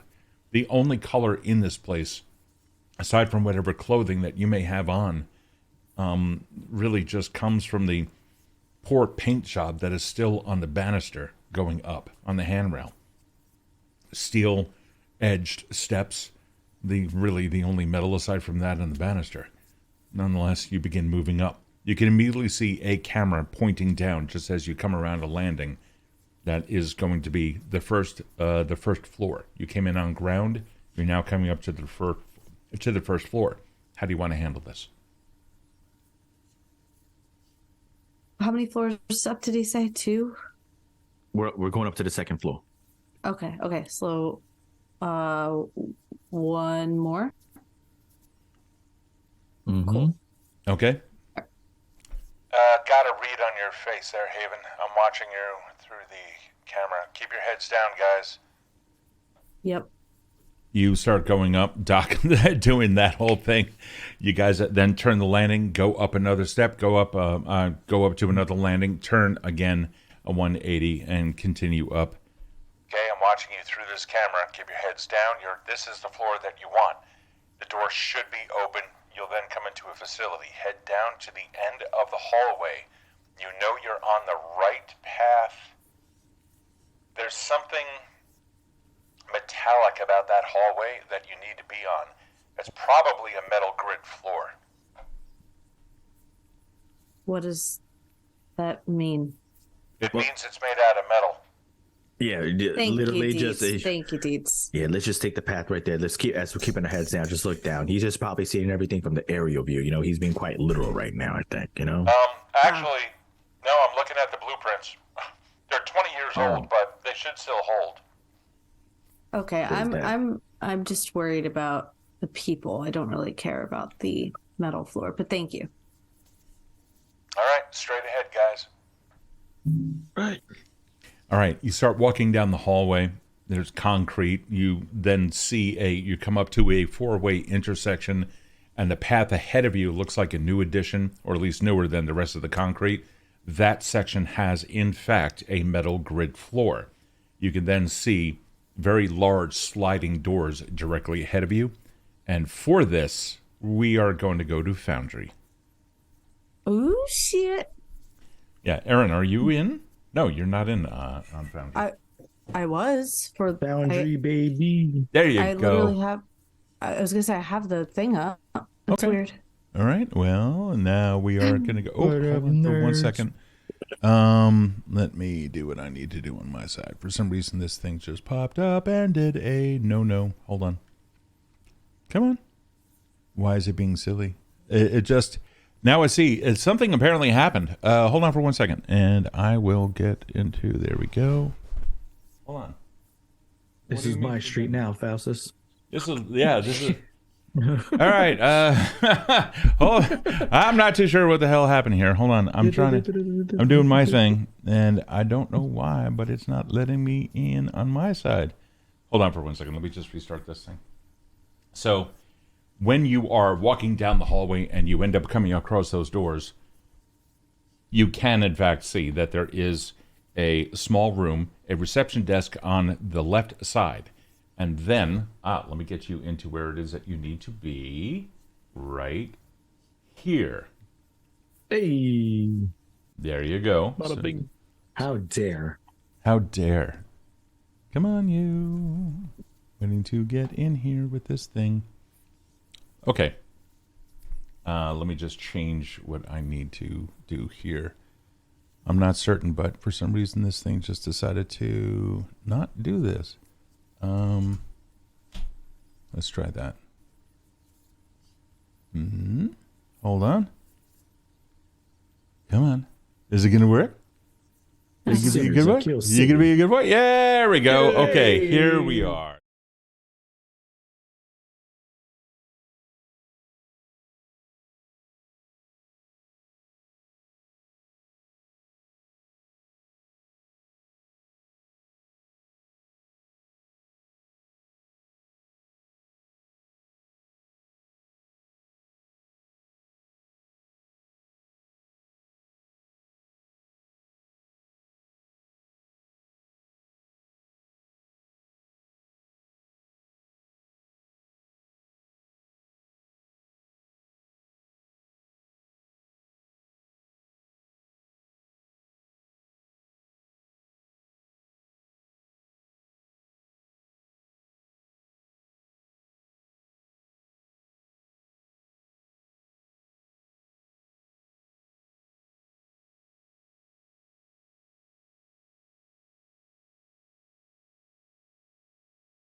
Wait 1 second. Let me grab this. That is so weird. Hold on. Change in scene. There we go. No, we're there. For some reason, the audio just didn't carry over into the scene. That's kind of weird.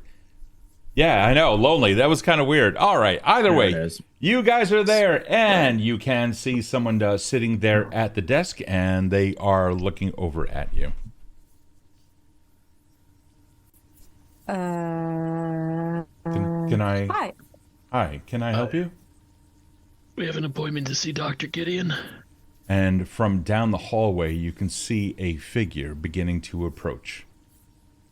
He comes a little bit closer, and he does in fact match the view of the individual that you had seen on the screen.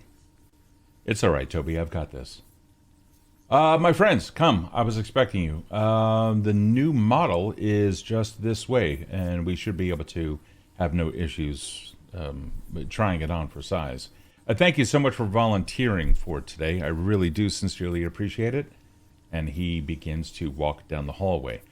His entire pattern this entire time seems to be more about that you guys are here as a trial. That there is, hesitancies on behalf of some of the research, and he begins reading off some stats off of off of a clipboard, and you can see some digital stuff, and it's warnings, it's side effects of the implant and what have you. Now, the gentleman at the end of the hall is standing there, and he looks up through visored eyes, and you can already tell, particularly you, Killian, that whatever it is that he's doing, he's scanning the fuck out of you guys.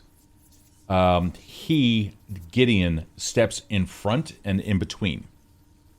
And says, "It's all right, Doctor. This is part of the new research team. They're going to be taking a look at some of these components." And that guy just kind of shakes his head, turns, goes around, looking down at his clipboard, and attends a patient in the room above. Dr. Gideon. Go ahead. Are the doors see-through? Yeah, in fact, they are all open. You guys can see into them. All of these doors are open. If the door is closed, you will not be able to see through it. What am I looking at in this door to the left? In the door to the left, you can see what appears to be like a street person sitting. Hold on, what the hell is happening here? You can see a street person sitting on a cot.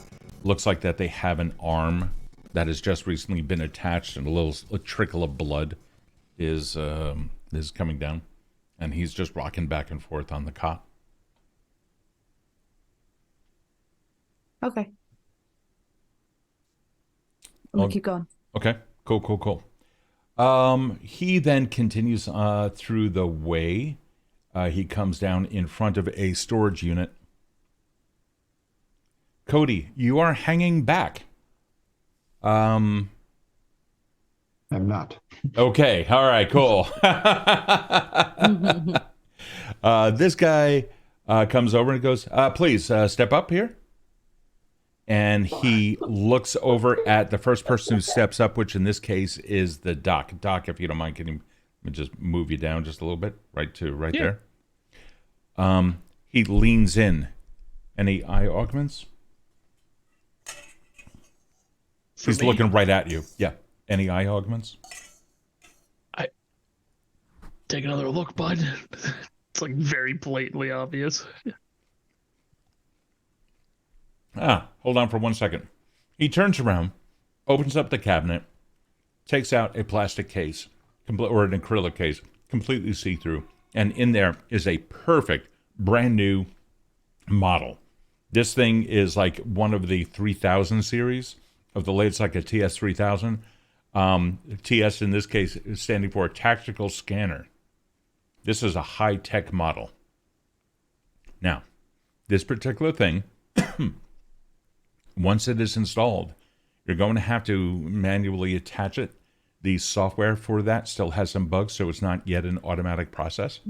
So you're going to have to seek the link manually in order to receive the corporation's instructions, which will then allow them to see through this eye as normal. And of course, Metacorp completely says thank you for this.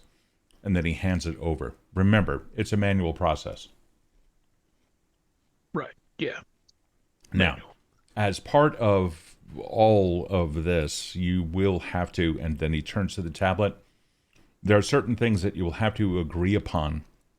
The figure in the back, meanwhile, Killian and Haven, that guy comes and stands right there and is listening in on what Gideon is saying. As I was saying, as part of this trial, anything that you experience during the time of installation until it is uninstalled, and then for a period of 48 hours after that, we need to know everything that happens. Inside of that unit is going to be a bioscan. It will detect any headaches, nausea, inadvertent pregnancy, imminent death, or kidney failure. If you happen to have any of the following augmentations, then it may have a reaction, and then he begins to list like 15 different kinds of augmentations that it could potentially have negative effects with. Are there any questions? Just talking manual connection, what are we looking at on the business end of this thing? Is it standard Metacorp connectors, or am I dealing with some kind of... No, it's using the standard connectors of the CC9s. There shouldn't be any issue with that. In fact, I believe in your application, you indicated that you had a CZ9 connector, and this has been configured for you. All right, excellent. So with that, follow me, and then we can take you into one of the rooms, and I can give you the remaining scans. Each of you are going to be, pardon me as I squeeze through here. Each of you are going to be, he turns on his heels and looks at you guys, just waiting for you to follow along. If you don't mind, come into this room. And this guy like turns around, stands in the door, almost blocking it, waiting Killian to go. This guy now looks at you. Is there a problem? Killian, before he walks through, also looks at this gentleman down the hallway as well, trying to take note of them.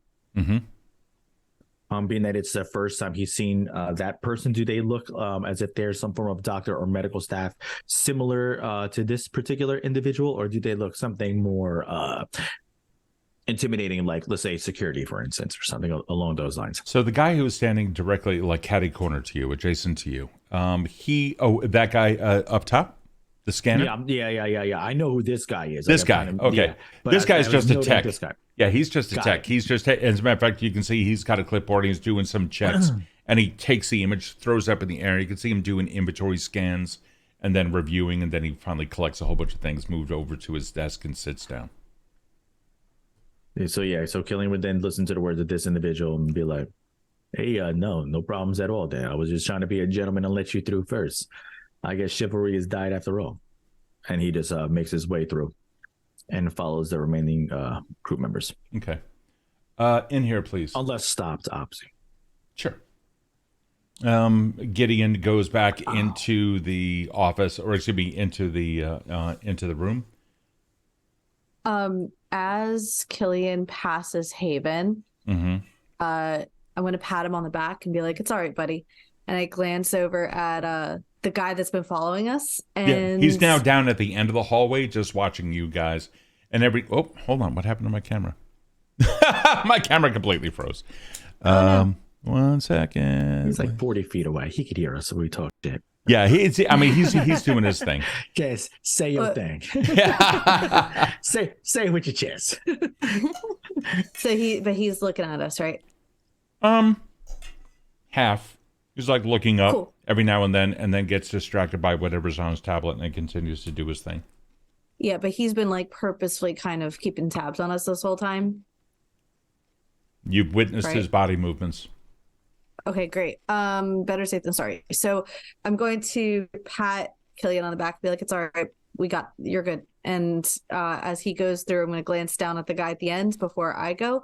But when I look at him, I'm gonna do my absorb move. Absorb. And- Okay. All right. Yeah, it's my new one because I Heyo. got an improvement. So I'm gonna take his suspicion away in whatever's in there. Holy shit. Yeah, just calm down, Just, dude. just There are no droids here. Yeah, absolutely. I'll calm down, bitch. I gotta Take it easy. roll. Well, hold on before you do that. From him, absolutely, there is suspicion. I think that's pretty good. How are you feeling about all of this? I imagine some kind of suspicion. Yeah, I'm actually feeling a little protective, I Okay. think. But yeah, definitely equal amount suspicious. Okay. Yeah, go ahead. Go ahead and roll. This is going to be a... Oh boy, I have to get used to this. This system is so cool that it bases everything off of emotions. I have to get used to the emotion wheel. I guess it'd be scared. Yeah. I guess it'd fall under scared. Yeah, let's do that. That works. Okay. And my scared is -1, but that's all right. Let me do my rolls. I forgot we're doing rolls in Foundry. How do I do this? 2d6 -1. Do I have to do like roll or something? It's a Slash /R. Yep. R. /R space and then 2d6 -1. Oh, Fuck cool. yeah, an 11. Nice! Let's go. Let's fucking go. So About I that get feeling. about that feeling exactly. So I get some stuff with that. Yeah, exactly. So now you got an 11, which of course is a 10 plus. So you get to choose 3 of the following. So you can get a +1 flow if you wish. That one. Okay. That one. They aren't. You can also choose that to make them not aware of what you are doing. That one. Okay. And you have 2 remaining of this. You don't spike out that emotion yourself. So in other words, remember, when you guys are making these rolls, you have to increase your spikes for each of them. When you get 5, then a little special something occurs. Or number 4, you completely clear out or fill up all of their emotion spikes in a different state from which you were initially absorbed. And That you one. get to choose. Oh wow. Okay, cool. Fuck All right. yeah, just to fuck with him. I completely clear out or fill up all of their emotion spikes in a different state from. Okay, I'm gonna choose fill up all peaceful. Okay. Oh wow, that's pretty cool. There And- is. Yeah, go ahead. As I like kind of look at him and this happens, it sort of to me looks like laughing gas, like filling up his body, kind of like a purplish, like purple haze, and I'm just gonna be like, you good? So he begins to react. The first thing that you notice is that his shoulders kind of relax a little bit. They were tight and up around here. He looks around for a moment. He doesn't know what just happened. He immediately, you see him swipe on his pad, and then the secondary effect starts coming in where peacefulness now starts taking over. He starts getting really chill. And then his hand holding his tablet slowly falls by his wayside. His shoulders now completely relaxed. He just turns around and disappears behind the corner, slowly walking as if to suggest that he kind of needs like a little bit of a rest. Yo, hey, Beautiful. you scary. Then you see him cross back slowly, and then he not even looking at you guys, and goes somewhere else. Oh, I'm lost. I'm gonna look at Aw. Killian, be like, after you, buddy. We're good here. Never had a doubt in my mind. That's He awesome. just slowly makes his way in. So, yeah, go ahead and move in, please.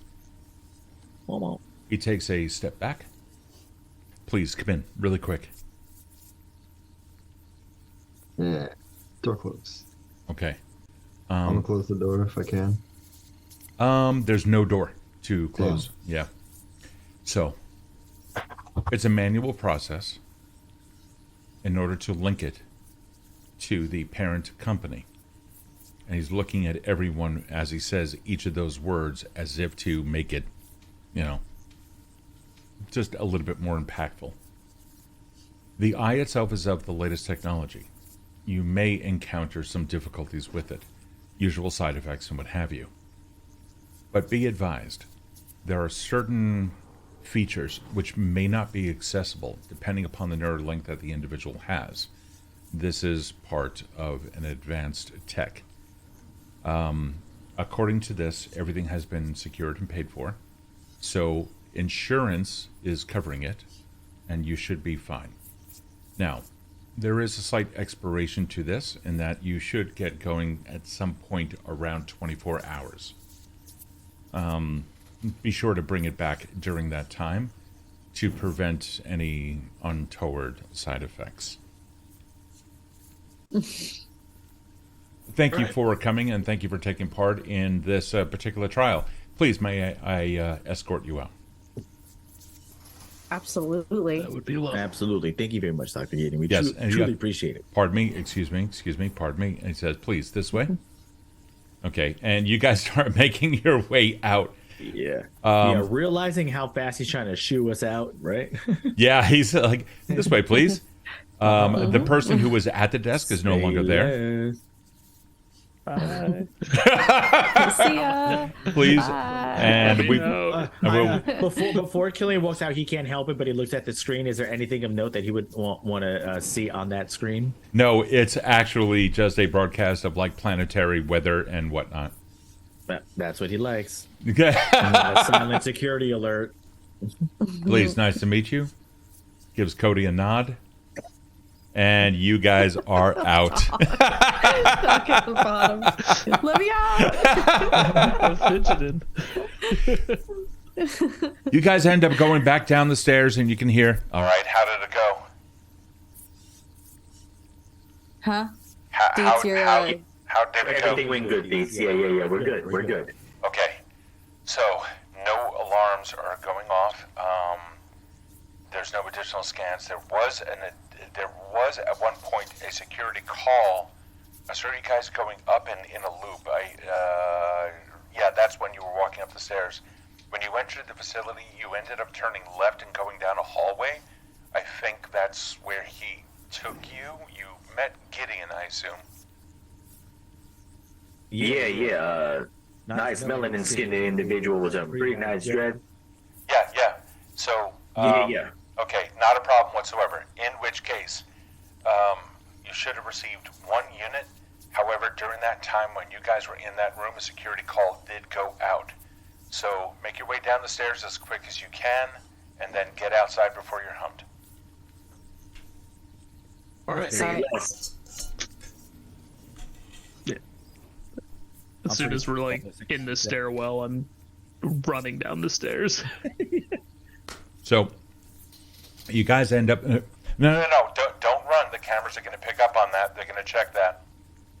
You're going to look guilty if you do that. It'll be I, what? I run as long as I'm not on where the cameras were. All right, okay. All right, go ahead. Ferris Bye. Bueller's Day Off. I'm running and then I walk and then I run. I mean, meanwhile, the security guard watching the monitor is kind of like, he walks fast.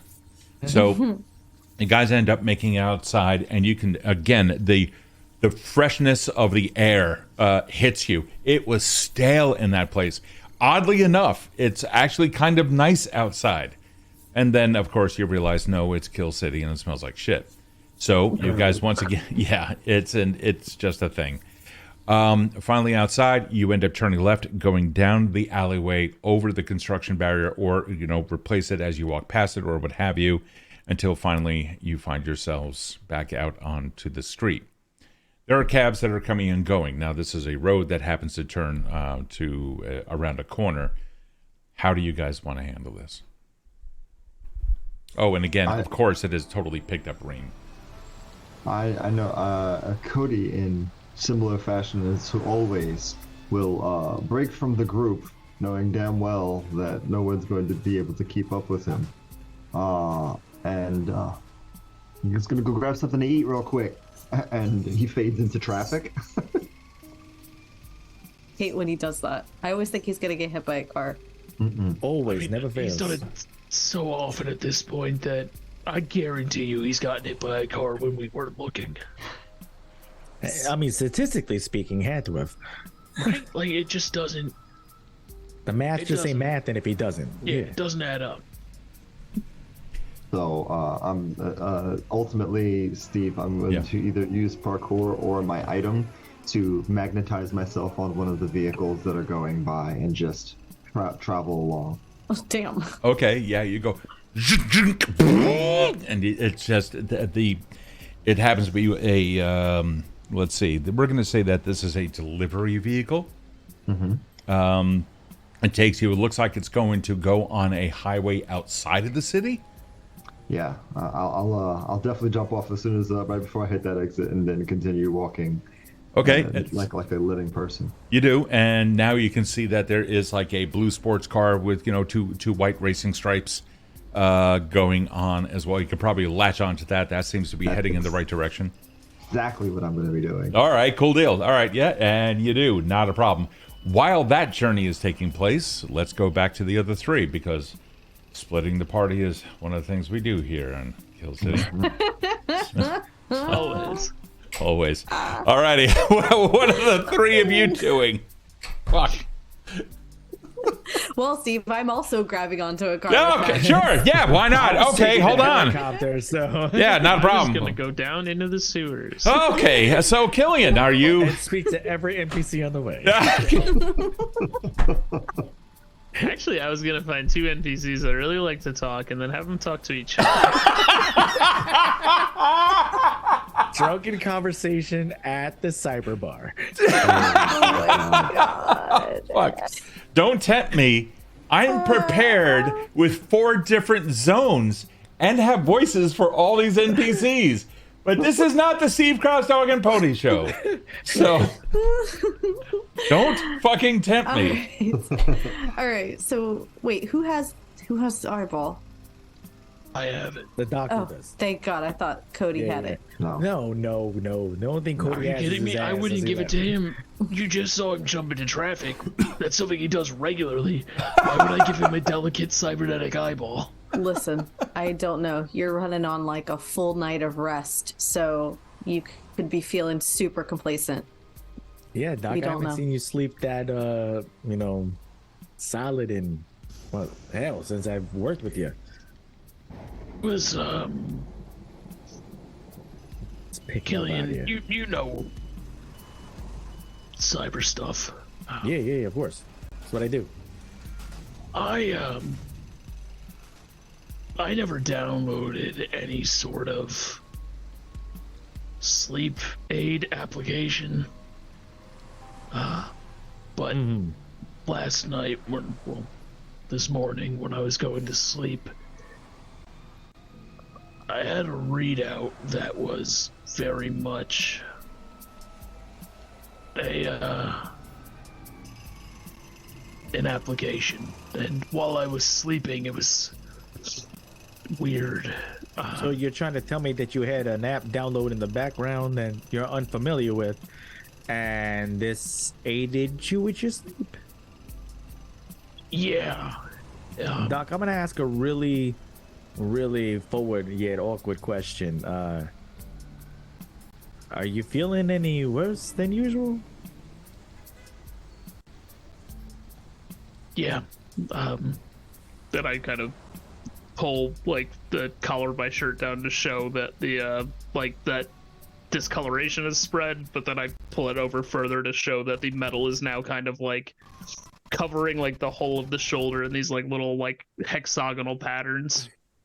Oh man. Hey Doc, I don't wanna shit in your Cheerios and all that, but the beginning steps of cyberpsychosis is you start leaking some of those internal fluids from all of those neural chips that are going bad into your bloodstream. What ends up happening is your body tries to counteract all that in the veil, and it starts trying to create, like, frankly, protective programs to kind of ease you through the transition, if that makes sense. Yeah, that's pretty much what I was worried about. I mean, the better sleep kind of sounds like no offense, but kind of like a hospice app, if you know what I'm saying. Like, yeah. I mean, you sure you don't want to do anything about this, kid? I mean, again, your fate's in your own hands there, so you're creating your own reality. Like, if this is how you want to go out, you do you, boo boo. But I'm just saying, like, there's easier transitions. There's some BDs that you can get hooked up to that you don't even realize it. You know what I mean? Like, you really want to hit this girl raw dog? Killian, I love you like a brother, but if you ever suggest that I just chip out and bliss away my last few days, I fear that you've deeply misunderstood me as a person. Heard, understood, and respected. Like I said, my full belief is that you get to live your life the way that you want, and I need to respect that. It's just, as I'm getting up there in the years, I'm starting to realize that sometimes, you just don't want to see the good ones go too soon. You know what I'm saying? But, the universe and all that works in mysterious ways. So, things happen for a reason. So you got it, Doc. You know what's best for you. I really do appreciate it, though. Of course, man. Of course. But with that, we're going to change scenes really quick as we come back and we take a look at our friend. Now that you have it's going to do it again. This fucking thing. Why is it doing that? Okay. We now find you in a parking lot where the car is. You have detached, and assumedly you don't want people to notice that, and so you can dive behind things. Turns out that you are in front of what appears to be a series of small stores. As you walk up to them, we'll be able to find out a little bit more. So Kode is going to do his best to just like he's walking down, like looking at like his glasses, kind of if he's working stuff and looking where he is, and oh no, he's in the wrong spot. I'm gonna ascertain that he is definitely in the wrong spot and start going off to the right. Okay. You can see that it's fairly busy and what have you, and people are walking by and just doing these things. You can see that the street just continues. You're in a lonely-ish area. Seems to be somewhere near. Okay, good night. You hear a feminine voice behind you. I'm listening in to see where she's going. You can hear footsteps coming out towards you, and the crinkling of what appears to be a wrapper of some kind. I'm gonna lean against the wall and like look around like a tourist. Sure. You do, and she looks over at you. The first thing that you notice about this particular individual, she's got some cybernetic enhancements up here in the hairline on the side of her face, but that's not the most telling feature. She has pointed ears, and they look natural, non-augmented, non-auged. Good evening. I'm gonna. Hey, what's going on? Hey, you know any way I could get some fresh potatoes? The protein like substitute ones. Like they ain't got none of them down here. She comes over to you and. Oh, hi. How you doing? Doing well. She holds her candy bar in her right hand. Both hands are also augmented. You can see, however, the skin sleeve that's over it looks really, really well done. But you can definitely see like the lines of where the flaps are, etc. For a heavily augmented individual, she's moving with an amazing grace. You can tell that there's like some wire frames that come down that are projecting a HUD in front of her as opposed to a lens in front.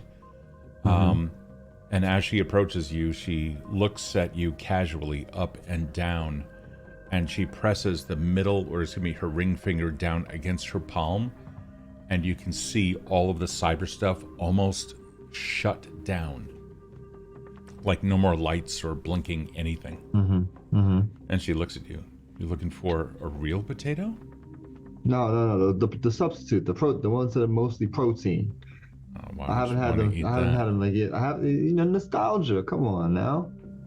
Anyway, what's up? Who you know some place like that, or? Do I know a place like that? Yeah. Oh yes. Well, you are a stranger. Yeah. Oh yeah. I'm kind of lost, to be honest, but I'll get to it eventually. And your name is? Oh, why you want to know? You trying to get my digits? You trying to find out my sin? No. My name is Lorasta. It's nice to meet you. Lorasta, you can call me Kode. I'm just gonna step off to the right. That's fine. Yeah, you can call me Kode if you like, Lorasta. But that's great and all. I don't want to come off as mean, but I have enough friends. I just wanted to need some directions. No. I'm not making an advance. I'm going to provide you with that what you asked for. Oh, I definitely want to know this. What's up? He's gonna look around. Yeah, you don't see anybody. In fact, you see, like there's one person in disheveled clothing leaning up on in between the doorways on the other side of the parking lot, the two doorways leading into the restroom areas. You hear some casual conversation within the stores of various patrons and the shopkeepers that are there in this otherwise lonely area. It seems to be trafficked enough where they are staying in business, but there's also a little bit of a lacking in most advertisements. Still, of course, there's still plenty. She looks at you and reaches into her coat with just 2 fingers and pulls out a digicard and holds it out. Hold up. All right. And what am I looking at here? What you see is it's just a clear piece of acrylic, about the same size and in dimensions of a standard business card from today. And what you see is just rotating pictures of what appears to be vegetation, including trees, and you see some diagrams of roots and what have you. And then when you flip it over, it says food. If you're looking for something, feed into that, and we may be able to assist you. Not everything needs to be synthetic. Have a good evening. You too. And she starts walking away and starts eating her candy bar again. Hate to see you go. And we turn back to the team. The 3 of you. Damn. I told you I had maps. The 3 of you. Oh my god.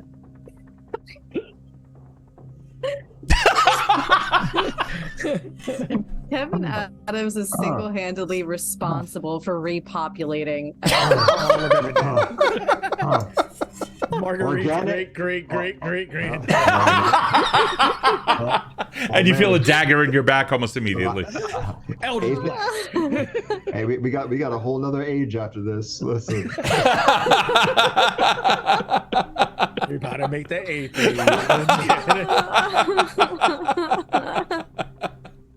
So back to hour 3. How are you guys doing? Not as great as Cody, apparently. We're real sad over here. Ain't mashing potatoes around here. So are we dropping off? We gotta go get the other part, but we need to know where we're going, right? Yeah, absolutely. I think shouldn't we go back to Deets at least, kind of square off on all this and get the last bit of information so we can get the pallet? Yeah, I think that's the best idea. Then I can get over there and kind of put all the parts in. Yeah, let's do it. Okay, now, Hacksaw, what I want you to do is just press that button. Oh, okay. Yeah, I didn't see that you rested your cup on it. Okay. Well, do me a favor and see if you can. Okay, no, leave the. Use your finger to. Hello? Oh, Jesus, that's so Yeah, loud. guys, we hear you. Okay, now give them a status update. Guys, I want to give you a status update. Okay. Okay. Go ahead. Yeah. This is Hacksaw Base. Do you read me? We read you, Hacksaw Base. We read you. Hey, they can hear me. This is so cool. I've never had to do this before. Well, yes, actually, you. Listen, Dietz says it's okay to come back to. What does that say? Yeah, it says Eagle's Nest. Eagle's Nest. I made that up. It says Eagle's Nest. And then to pick up supplies. What is that word? Nourishment supplies. You got it. Yes, I did get it actually, because Haven had given me a credit. So I went out and I got the stuff. So yes, I'm sorry. Yeah, come back to Hex Eagle's Nest. Eagle's Nest. Over and out. Is that what I do? Yeah. Hey, I hope I'm not as bad at this thing as Hacksaw is. But It's best. why did it come straight through all of our comms? Why does it always do that? Do we have open like channels? Like, I know how that works. So am I wrong, Killian? No, they're all open channels. So like, when we talk to Deets, they work on a bit of a different frequency that kind of overrides ours. So that's why it kind of plays through everything. But Okay. yeah, that's why he can just drop it whenever the hell he wants, and then he cuts off whenever. You know what I mean? But All right. yeah, they can do that. He has a tech back at his crib, so they definitely can listen in whenever they want to. Some pretty strong stuff there. All right. I gotta learn to not hold my finger on the button. That's not how it works. I almost got it. Well, most of us don't use buttons, but yeah, boo boo, like yours works off the button, Yeah, right? yeah, yeah. You got to take your finger off of it if you don't want us to hear it. You know, that mashed potato. You understand what I'm saying? Yeah. Oh, you heard all that? Yeah, your finger was on the damn button. That's what I'm saying. Yeah, like, you're right. like, you must have been trying to curl your hair when you were getting all, shy and intimate over there. So just okay. finger off. Sometimes the finger gets stuck on that older model. I told you. Like you don't have a risque screensaver. Let's not talk about that. I do. Listen, I'm shy. I'm not shy. I say that with my chest. My OnlyPants profile is up all the time. I'm not shy about this. Meanwhile, I'm walking away. the doctor, Doc Faustus, your eyes are immediately flooded with an advertisement. If you have found the wrong way to the wrong club, now's your time. Simply follow the hollow map now being uploaded to your visor, and then you'll be able to come on over here. And that's the whole. And The advertisement. Hello. Come on in. Yeah, no, that's absolutely fine. and you start hearing voices from all over the place. Advertisements start flashing in and out of the visor, and then immediately it goes dead. Dead, like I can't see out of that eye. It starts coming back up. Light and sound starts making its way back in. Hey, Doc, you right there, kid? I just got the worst advertising blitz that I've ever had. Yeah, you've had more than one? I mean, you get them every now and then if you walk through any sort of heavily Not kind of over, area. not overlaid like that though. No. Boss, are you? They came in all at once. Are you sure? Yeah, it looked like a solar flare for me. Like you looked like a solar flare. It was, yeah. We begin to zoom out as the sinners try to find their own way in the city. One of Dietz' drones is what we're now looking through as the three begin to, well, as two people begin to collect themselves around the doctor, his hand still holding his eyes. Meanwhile, another drone, we fade over to that one, and here we can see standing on the corner, watching someone walk away after having just spoken with Killian over a link, is Kode. In his hand, some piece of information about food and a possible location if he can ever figure out how to jack into it. Looks like the doctor's condition is getting worse, but with an eye in hand, we're going to find out whether or not a surgery is going to be possible on Kode's mom next week. We'll see you then. Yay! Wait, are we doing after party here? We are going to do after party right here, right now. Yeah, just give us a second. Now, just as a reminder to everyone here, hold on, let me go into the after party right here. Can I do my announcement? Yes, absolutely you can. As soon as we switch over to the after party, which is right here, we're in the after party. Hey. Let me switch over the camera so that I have a thing here too. And that's that. And this is cool. Hey, look, it's my face. All right, sweet. All right, I'll figure that out. We know him. Yeah, no, I'm here. And there we are. Okay, cool. Hey, welcome to the after party. So if you happen to be in Discord, you should be able to, in just a moment, be able to come on stage. Let me get into the after party stage and start that thing right now.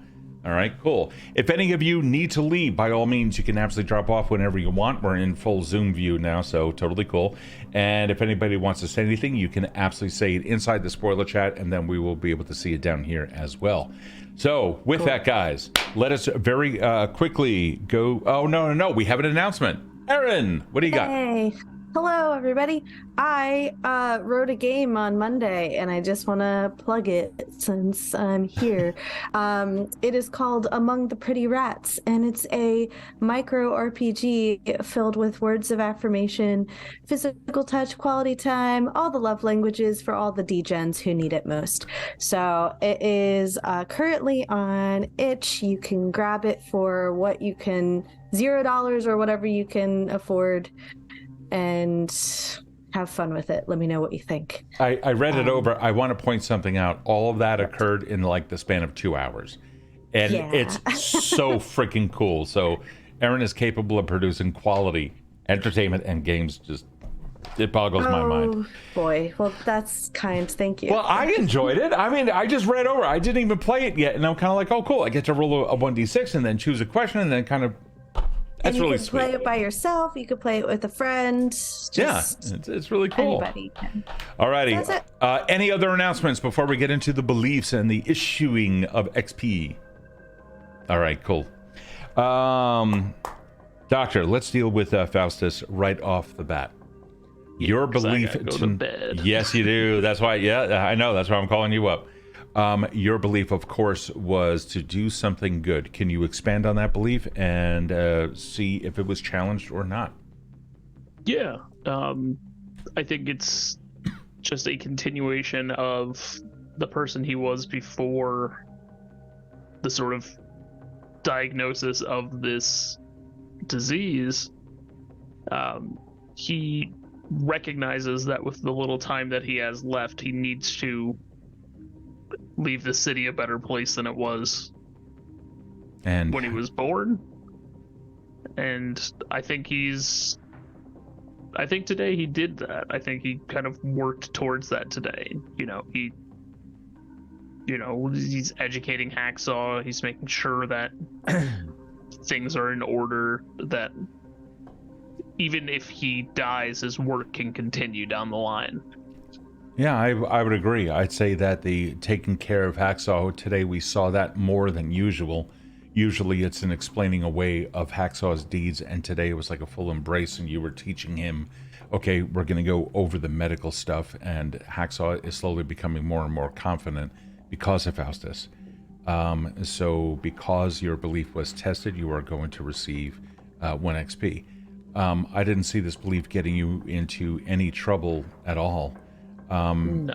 But I can see that you are on the path to actually resolving this belief, and unfortunately it's going to come with a horrible end for us, because we may end up losing the doctor.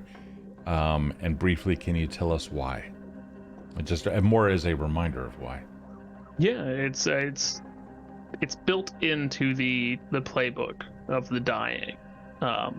Is that this disease is going to kill me. It's not a if this disease kills me, it's a when this disease kills me. I mentioned it earlier that I was taking a new symptom. My symptoms were advancing.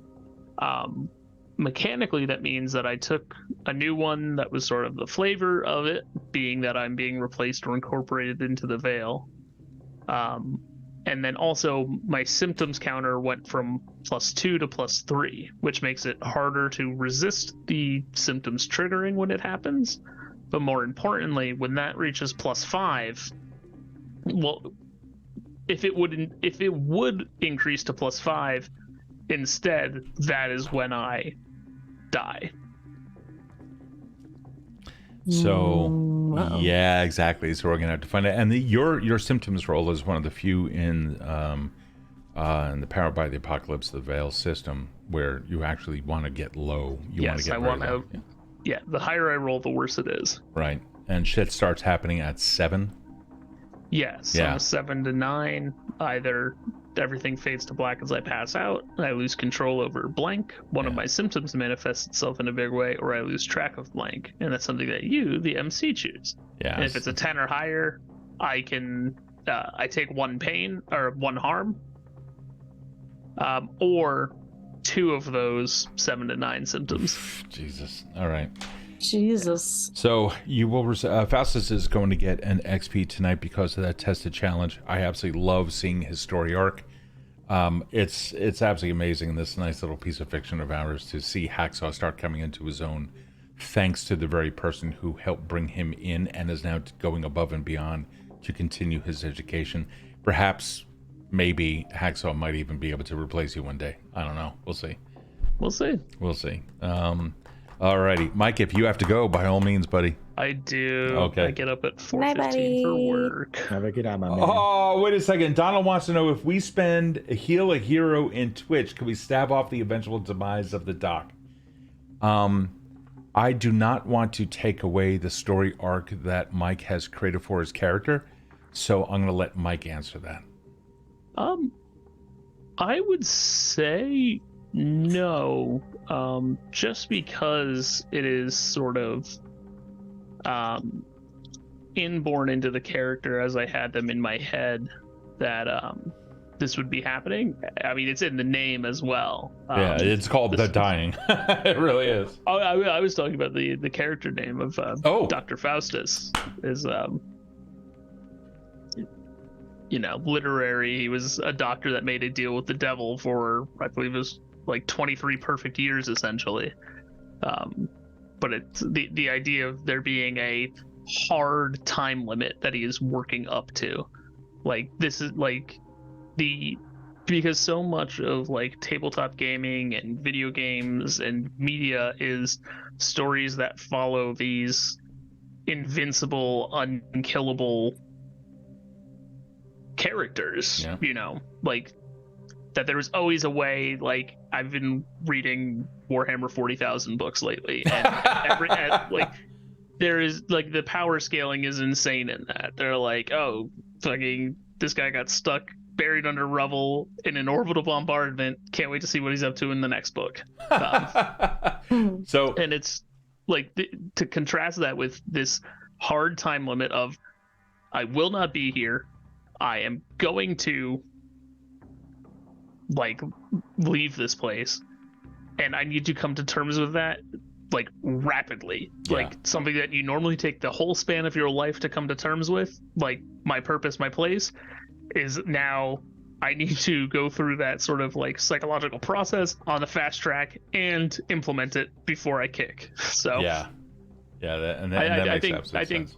I think I don't want to sort of cheapen that by like kind of skirting around the rules of the playbook.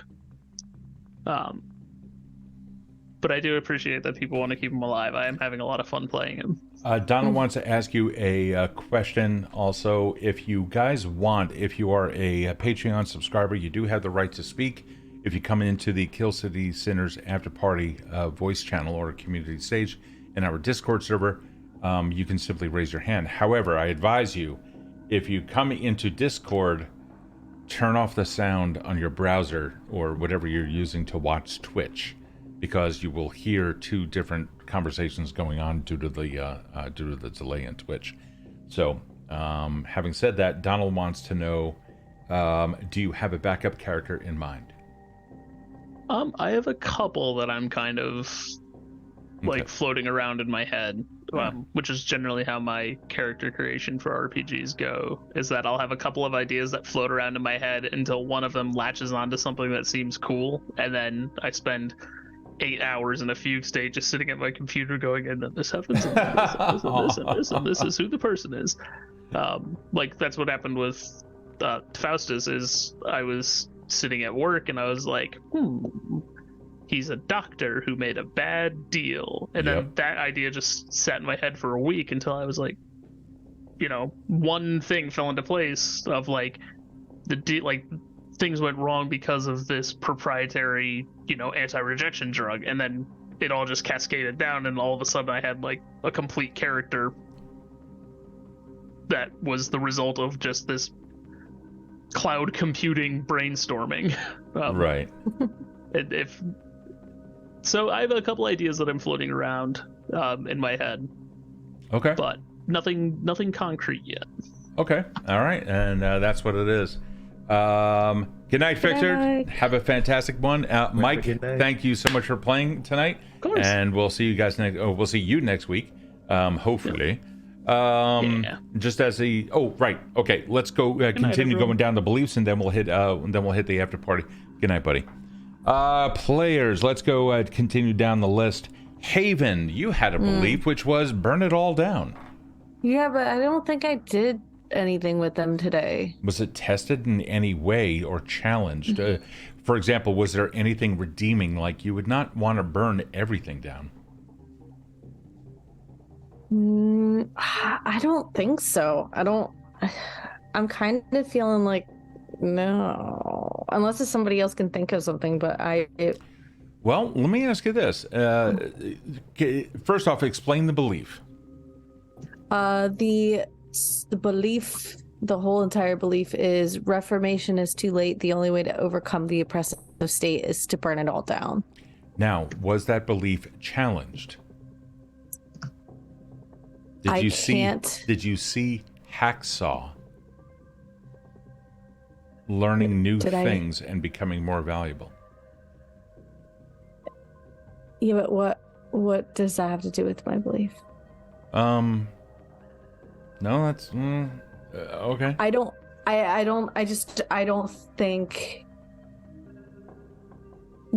think I got an experience today. Okay, all right, that's not a problem. We will now go over to Kode.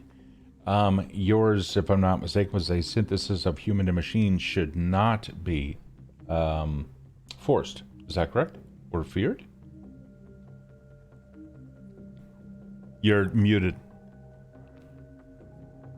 The synthesis of human and machine is something to absolutely fear. Okay. Tested a little bit? Definitely tested, especially with my little side quest there, and suddenly my son has arrived. Hello. And it was more so, everybody usually knows, oh my god, he's here to flirt with the pretty elf girl. Kode was terrified. because anything designed that well Yeah. is probably from high society, and anything that is from high society could probably kill you without a second thought, considering that I'm all organic. You know, a quick needle with a nanite poison, it's over for me. Yeah. You know, like, so he was there. He was like, "Oh, hey, how you doing? Yeah, where's the really shitty food at? You know, because if you don't, you know, that's a real problem. I'm gonna go. All right, I'm not getting jumped. All right, it's just you. Oh man, you really don't have nothing to worry about. You being designed like that, you have nothing to worry about. I'm in trouble." Like, so he was terrified that entire exchange. And okay, so yeah, I would say that it was tested, challenged, and successfully you were feared because of it.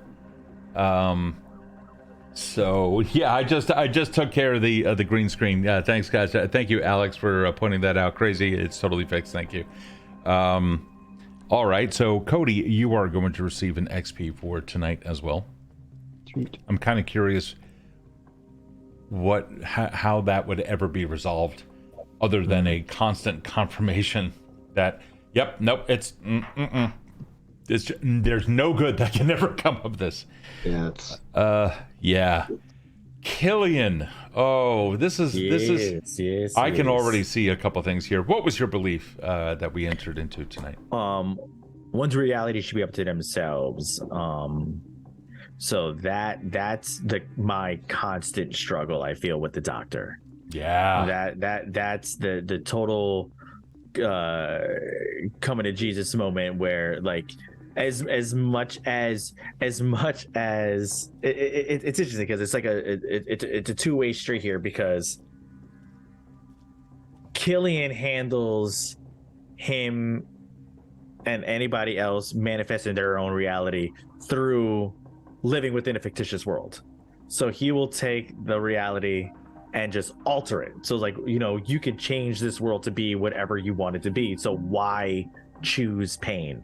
Why choose suffering when you can literally just bliss it all away, you know? And then you have the doctor who is teaching him, like, no, man, like, this is what I want. The pain and the realization of what's happening and going through all these steps and going through that bit of remorse in myself and that, or himself, and that growth is exactly what he wants. So then by Killian bringing it up all the time, it's like, wait a minute, I'm not allowing him the same freedom that I want for people.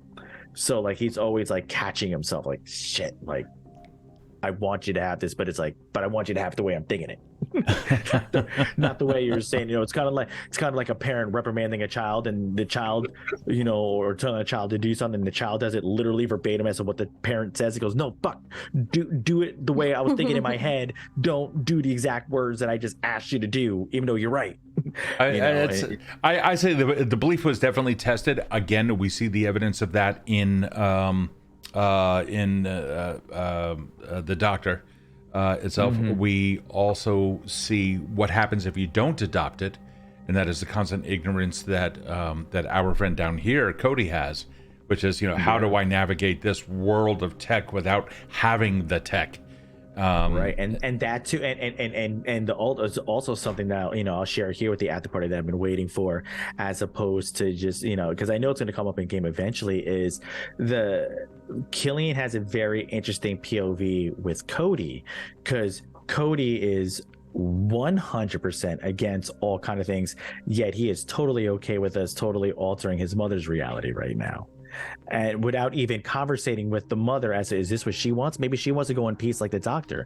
Maybe her best bet is just having a conversation with an individual like the doctor and just going with ease. And Kode, the individual who for out of the entire group is like, no, man, organics for life, is going, shove this shit in my mother right now. You know what I mean? Like, put this spine in it, because it's going to keep her, because he, so like the crazy struggles, like, it's I almost said Shahid. Wow.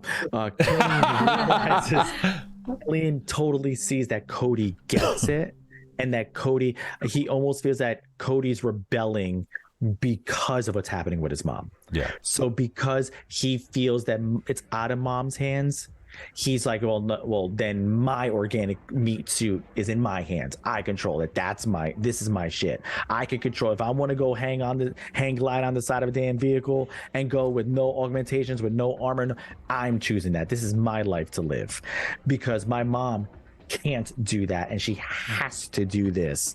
So even though he's seen the negative side of it, he's also coming to terms with, but she still needs this. So it's witnessing that battle in Kode and not calling him on his bullshit is a growing process. And it's on the only reason why he's not calling him on it is because the doc has him all messed up. So he's seen like each one has the polar opposite thought and doing the polar opposite thing on either side of him, and he's like, shit.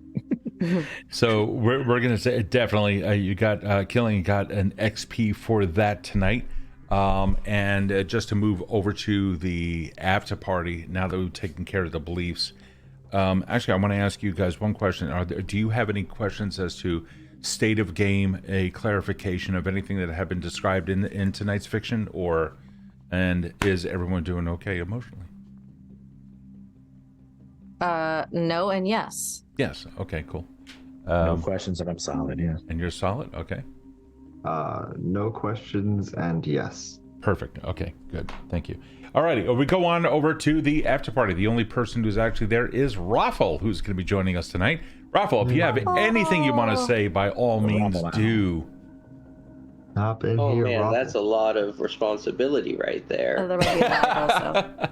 Can you hear him? That you place. It's Can you very hear low, me? but yes. Okay, but you can hear him. Okay, good. Go ahead, Raffle.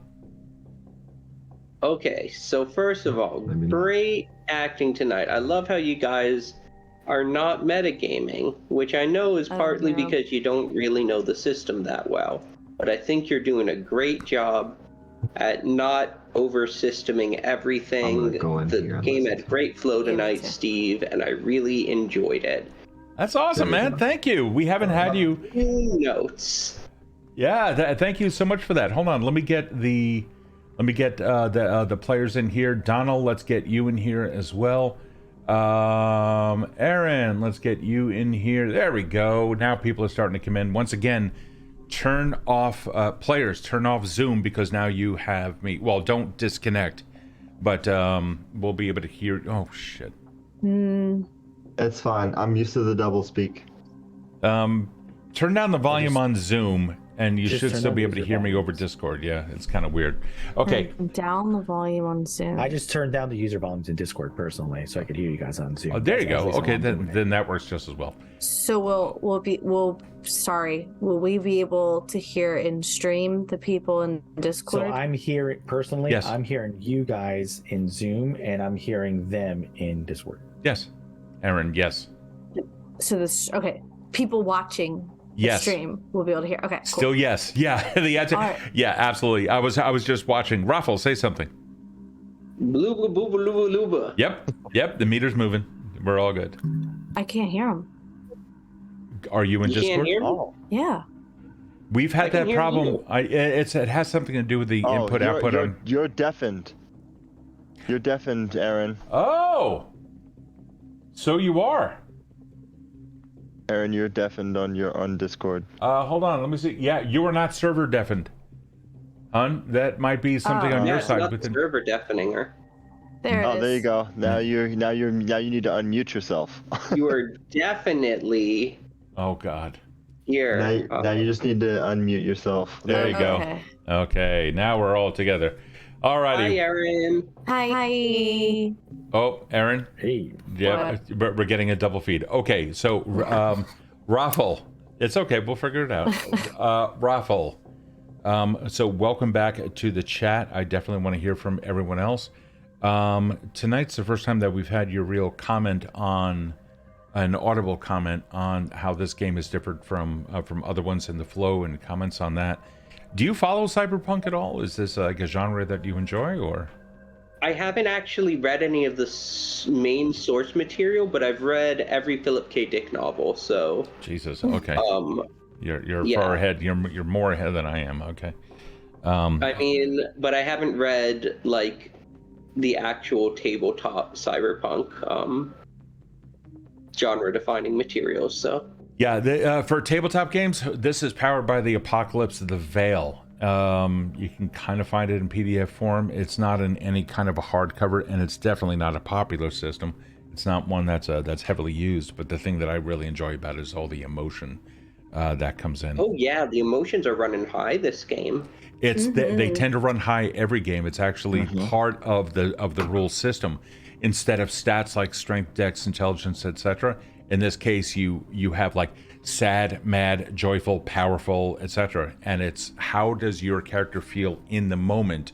That's the die roll that you're going to make that action, regardless of the action. There's no such thing as a skills list. There are moves that your character can take, like specific actions to your character's playbook or class.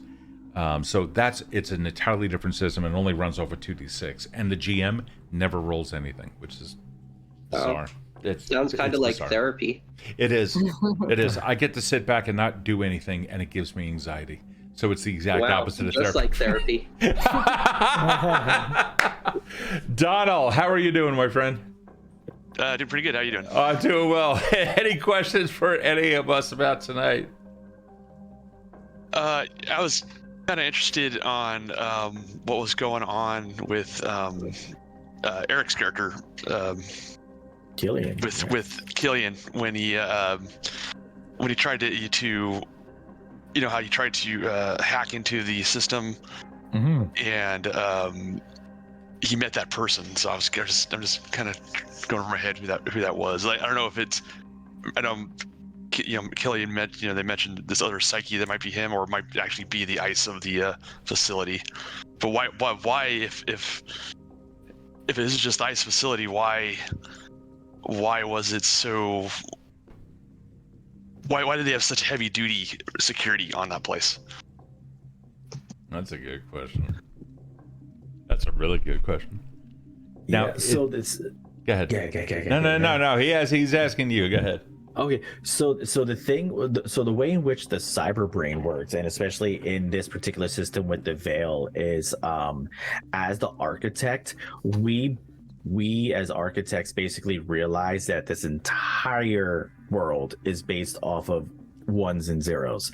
So as opposed to let's say like traditional cyberpunk, where you're jacking in and then going into the cyber world, like we're realizing that this is more like the Matrix, where we're realizing that we're living actively in it, and it's just that we can see through the quote-unquote veil and manipulate it as such. So with that, there's a move that the architects have called the cyber brain, which is where when we basically do our jumps or like fully indulge ourselves into the veil and what it really is, we begin to manipulate the realities to things that our subconscious creates, things of familiarity, etc.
Okay, hold on. I can fix that. 1 second. One moment. Okay, how's that? It's back. It's back. It's back? Okay, cool. Yep, they said it's back. All right, there we go. Alrighty, let's go over to Lonely Tortoise. Jeff, how are you, my friend? Good. How are you, folks? Doing well, man. Good speaking voice. Yeah, yeah. It's got a nice roundness to it. That's a good word. That it does. So now I'm over here blushing. My question this evening is for Kode, just because I'm curious about it, because he did say that he was like intimidated by the woman he met that gave him the card. And I'm just kind of curious, like, since he is like fully like, you know, purist, and is there any like interest in trying to actually figure out like, is there a true source of organic food, like, and whatnot, or is it more of just like he took it as like, you know, I'm gonna take this from you so you don't kill me, but fuck that. The fact that the only other real food that has popped up as of late has either been from his mother or from somewhere in high society, augmented in some way, that means that it connects the dots for maybe he can bring that real that real maize, those real corn, some real some meats, perhaps a little bit of lettuce, so like he can let his mother have an opportunity to make a meal that she loves to do if she manages to make it all through here and get those last memories together. So yes, yes, no, that definitely piqued his interest, but it did also come from somebody who was decked out with some high-end tech.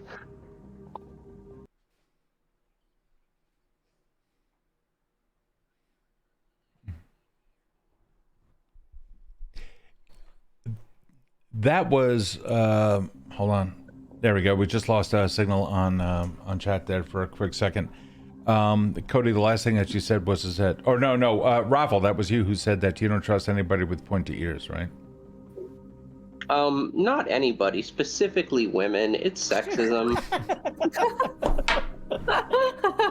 Just fucking calling it for what it is.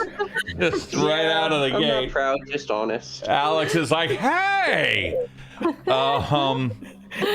oh my god. This is it. So here we see someone who not only is completely chromed out, but we also, I mean, like every single inch of that person, it's going to be kind of difficult to tell where the human is, where the human ends, and where the chrome begins. But the other facet is that an actual elf or is that an augmented ears? I was just about to ask something that I found quite interesting about that particular moment is that when they began speaking to Kode, they cybered it down and were still functioning. Yeah. Mm-hmm. So that's kind of interesting because especially with a lot of the augmentations that we've been seeing, like I know if I cyber down my eyes, I'm bulked. Yep. You know what I mean? If I cyber... the doc can't cyber down. He will die. So most of these things are like a neural link is connected to your brain. Yeah. So like the fact that she was just able to be like, okay, hold on a minute, off and still talk, to me, that was scarier than the fact that she had the cybernetics on. It's like, ooh, wait. What are you? Because I was, frankly, me above table. That's how I was looking at Hacksaw for a minute. I'm like, let me find about this young man here. And when I saw her do that, I'm like, nope, she's scarier. Yep. Not only that, it was a weird sign of like respect, as almost as if she saw me completely organic, picked up nothing on me, and was like, oh, let me not change shit because it's not gonna be. He's not gonna pick up on anything I'm putting down for through the veil. So let me just talk to him as organic as much as I can. And I was like, I see you, but you're still scary. So you have that option too, and that's terrifying. I'm glad that kind of came through. All right, she could have cool. chose violence, and she didn't. All right, that's pretty cool. Lonely Tortoise, does that answer your question? It does. All right. And it's also slightly terrifying, not thinking about it the way Eric put it. Women are scary. I'm serious, man. They're terrifying.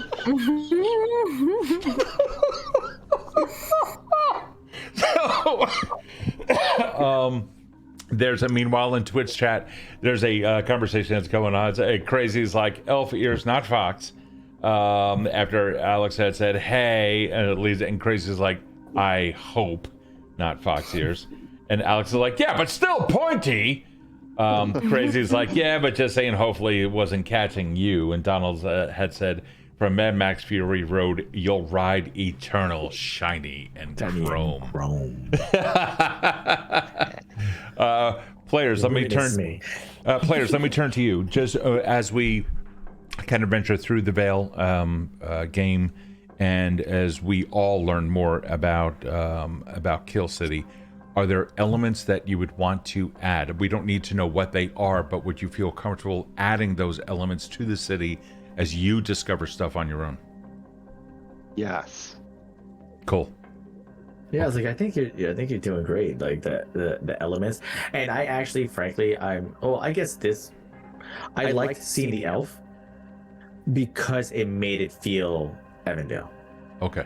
You know what I mean? So like when it happened, like especially playing Shahid for a year, you know what I mean? I was like, oh, like okay, like it feels like they've advanced and they're still here. So even though I personally know they exist, and we've had this conversation even when we were doing Untimely Heroes about like, oh, it's unspoken. Like when we're talking about the denizens, like you're not just thinking humans, it's a plethora of individuals because of what it is. You know, it is nice to see that NPC come through and it's like, oh, cool. And here's a, you know, as I like to call them, a face NPC coming through that has that form of representation. I'm like, that's cool. So that made it feel to me very I mean, I always think it because I always think of, like, especially when we're all from the hood, I'm like, of course we're from the Rips, like all of us naturally. I know, and I noticed it's like, I was waiting for a Rips comment. I'm waiting for somebody to make it. And I'm like, who's gonna say it first? Mike almost did. Mike almost did. He was like, yeah, well, I come from the pit. And I'm like, of course you do. And I was like, because he brings life to characters that came from absolute shit, and I love that he does that. By the way, for those people on Twitch, you guys in Zoom, we can't see it, but if you look on Twitch right now, here's a close-up of that elf.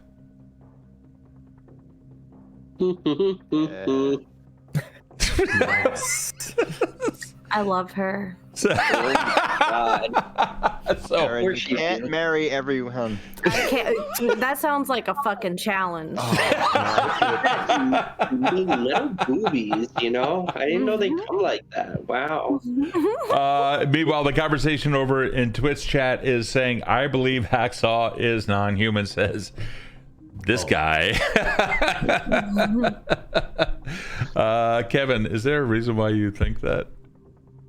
Mainly because a lot of like features that are almost archetyped into the non-human portion. Like I'm big and strong and built like a refrigerator.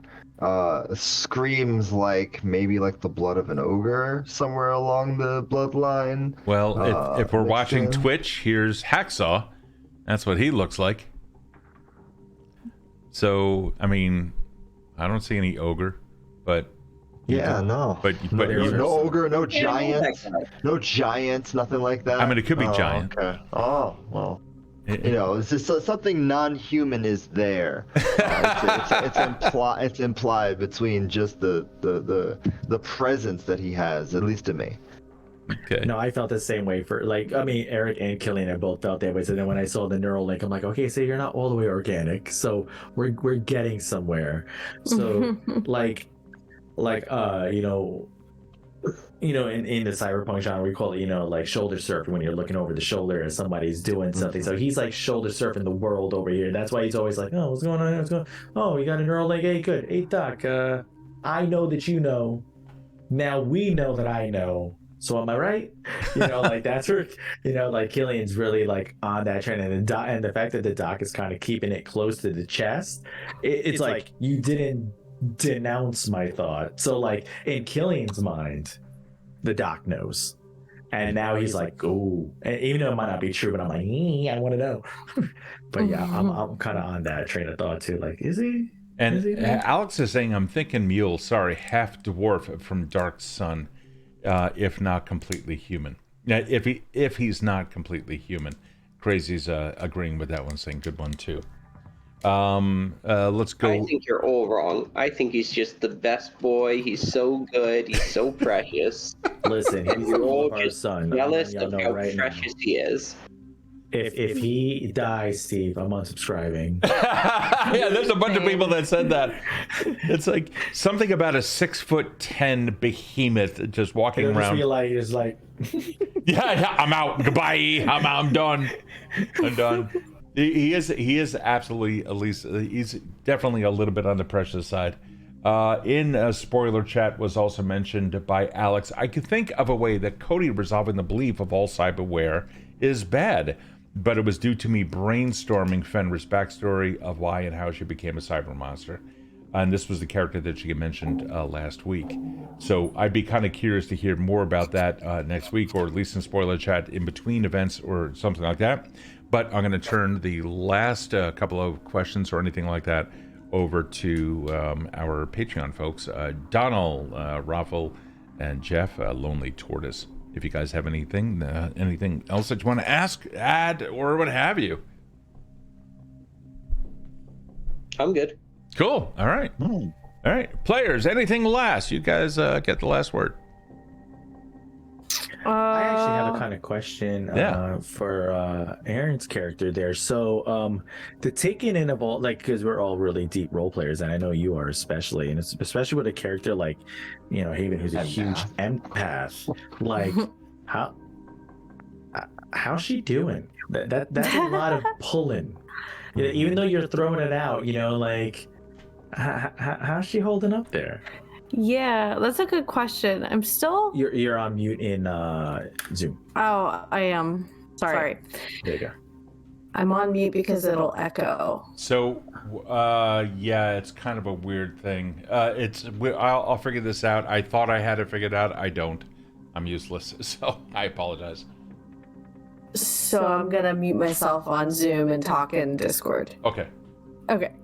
So, I haven't figured out Haven's personality when it comes to how she handles manipulating emotions yet.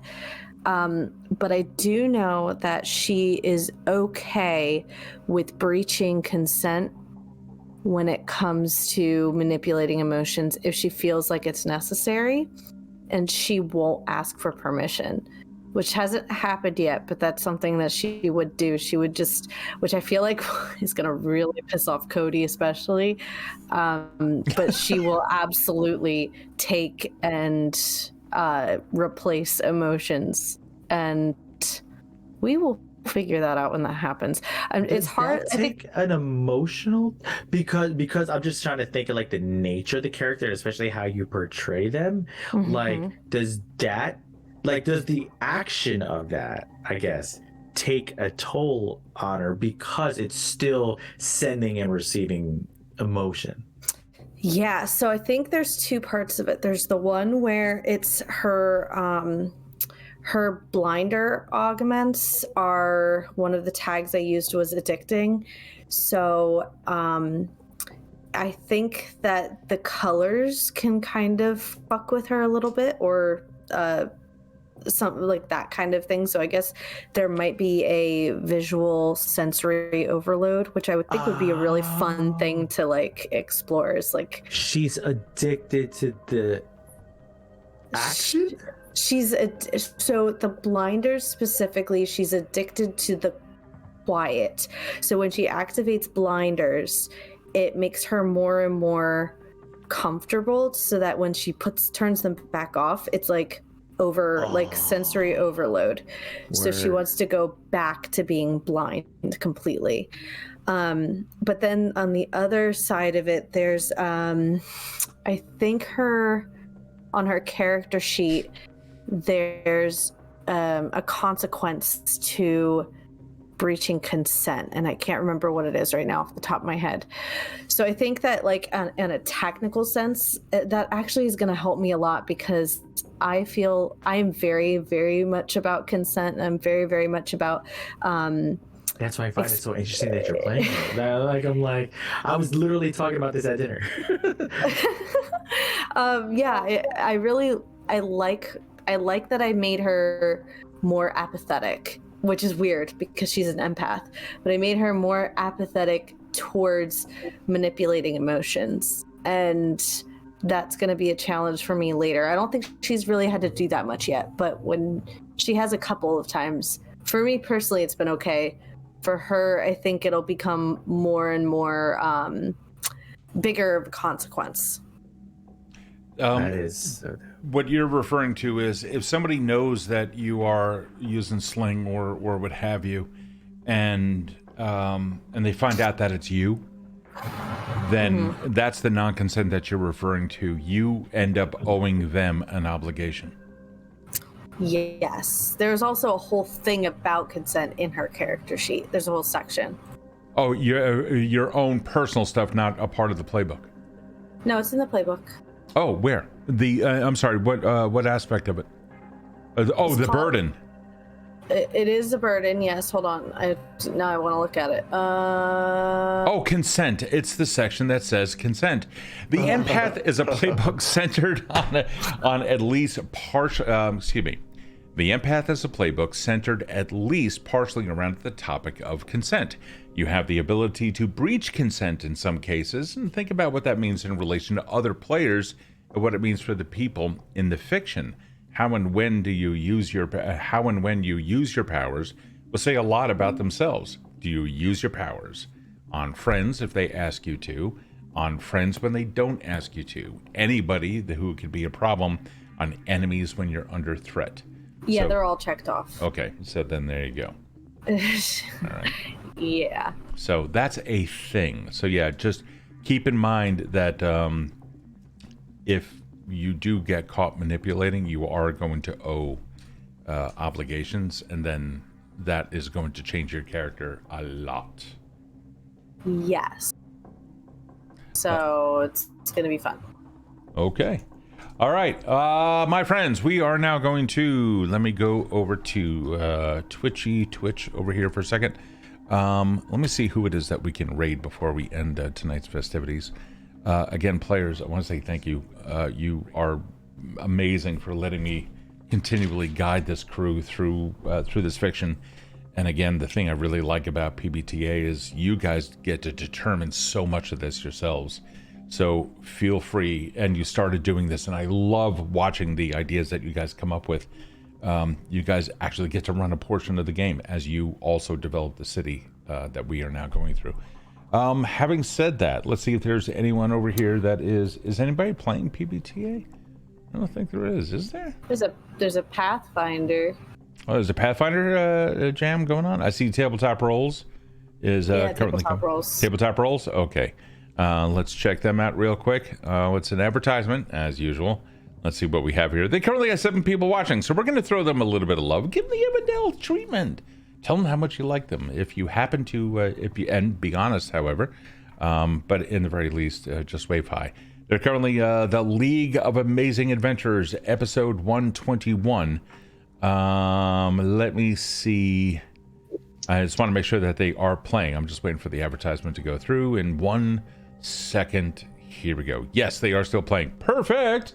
All right, cool. We're going to send you over to Tabletop Rolls, and let me just get the raid going.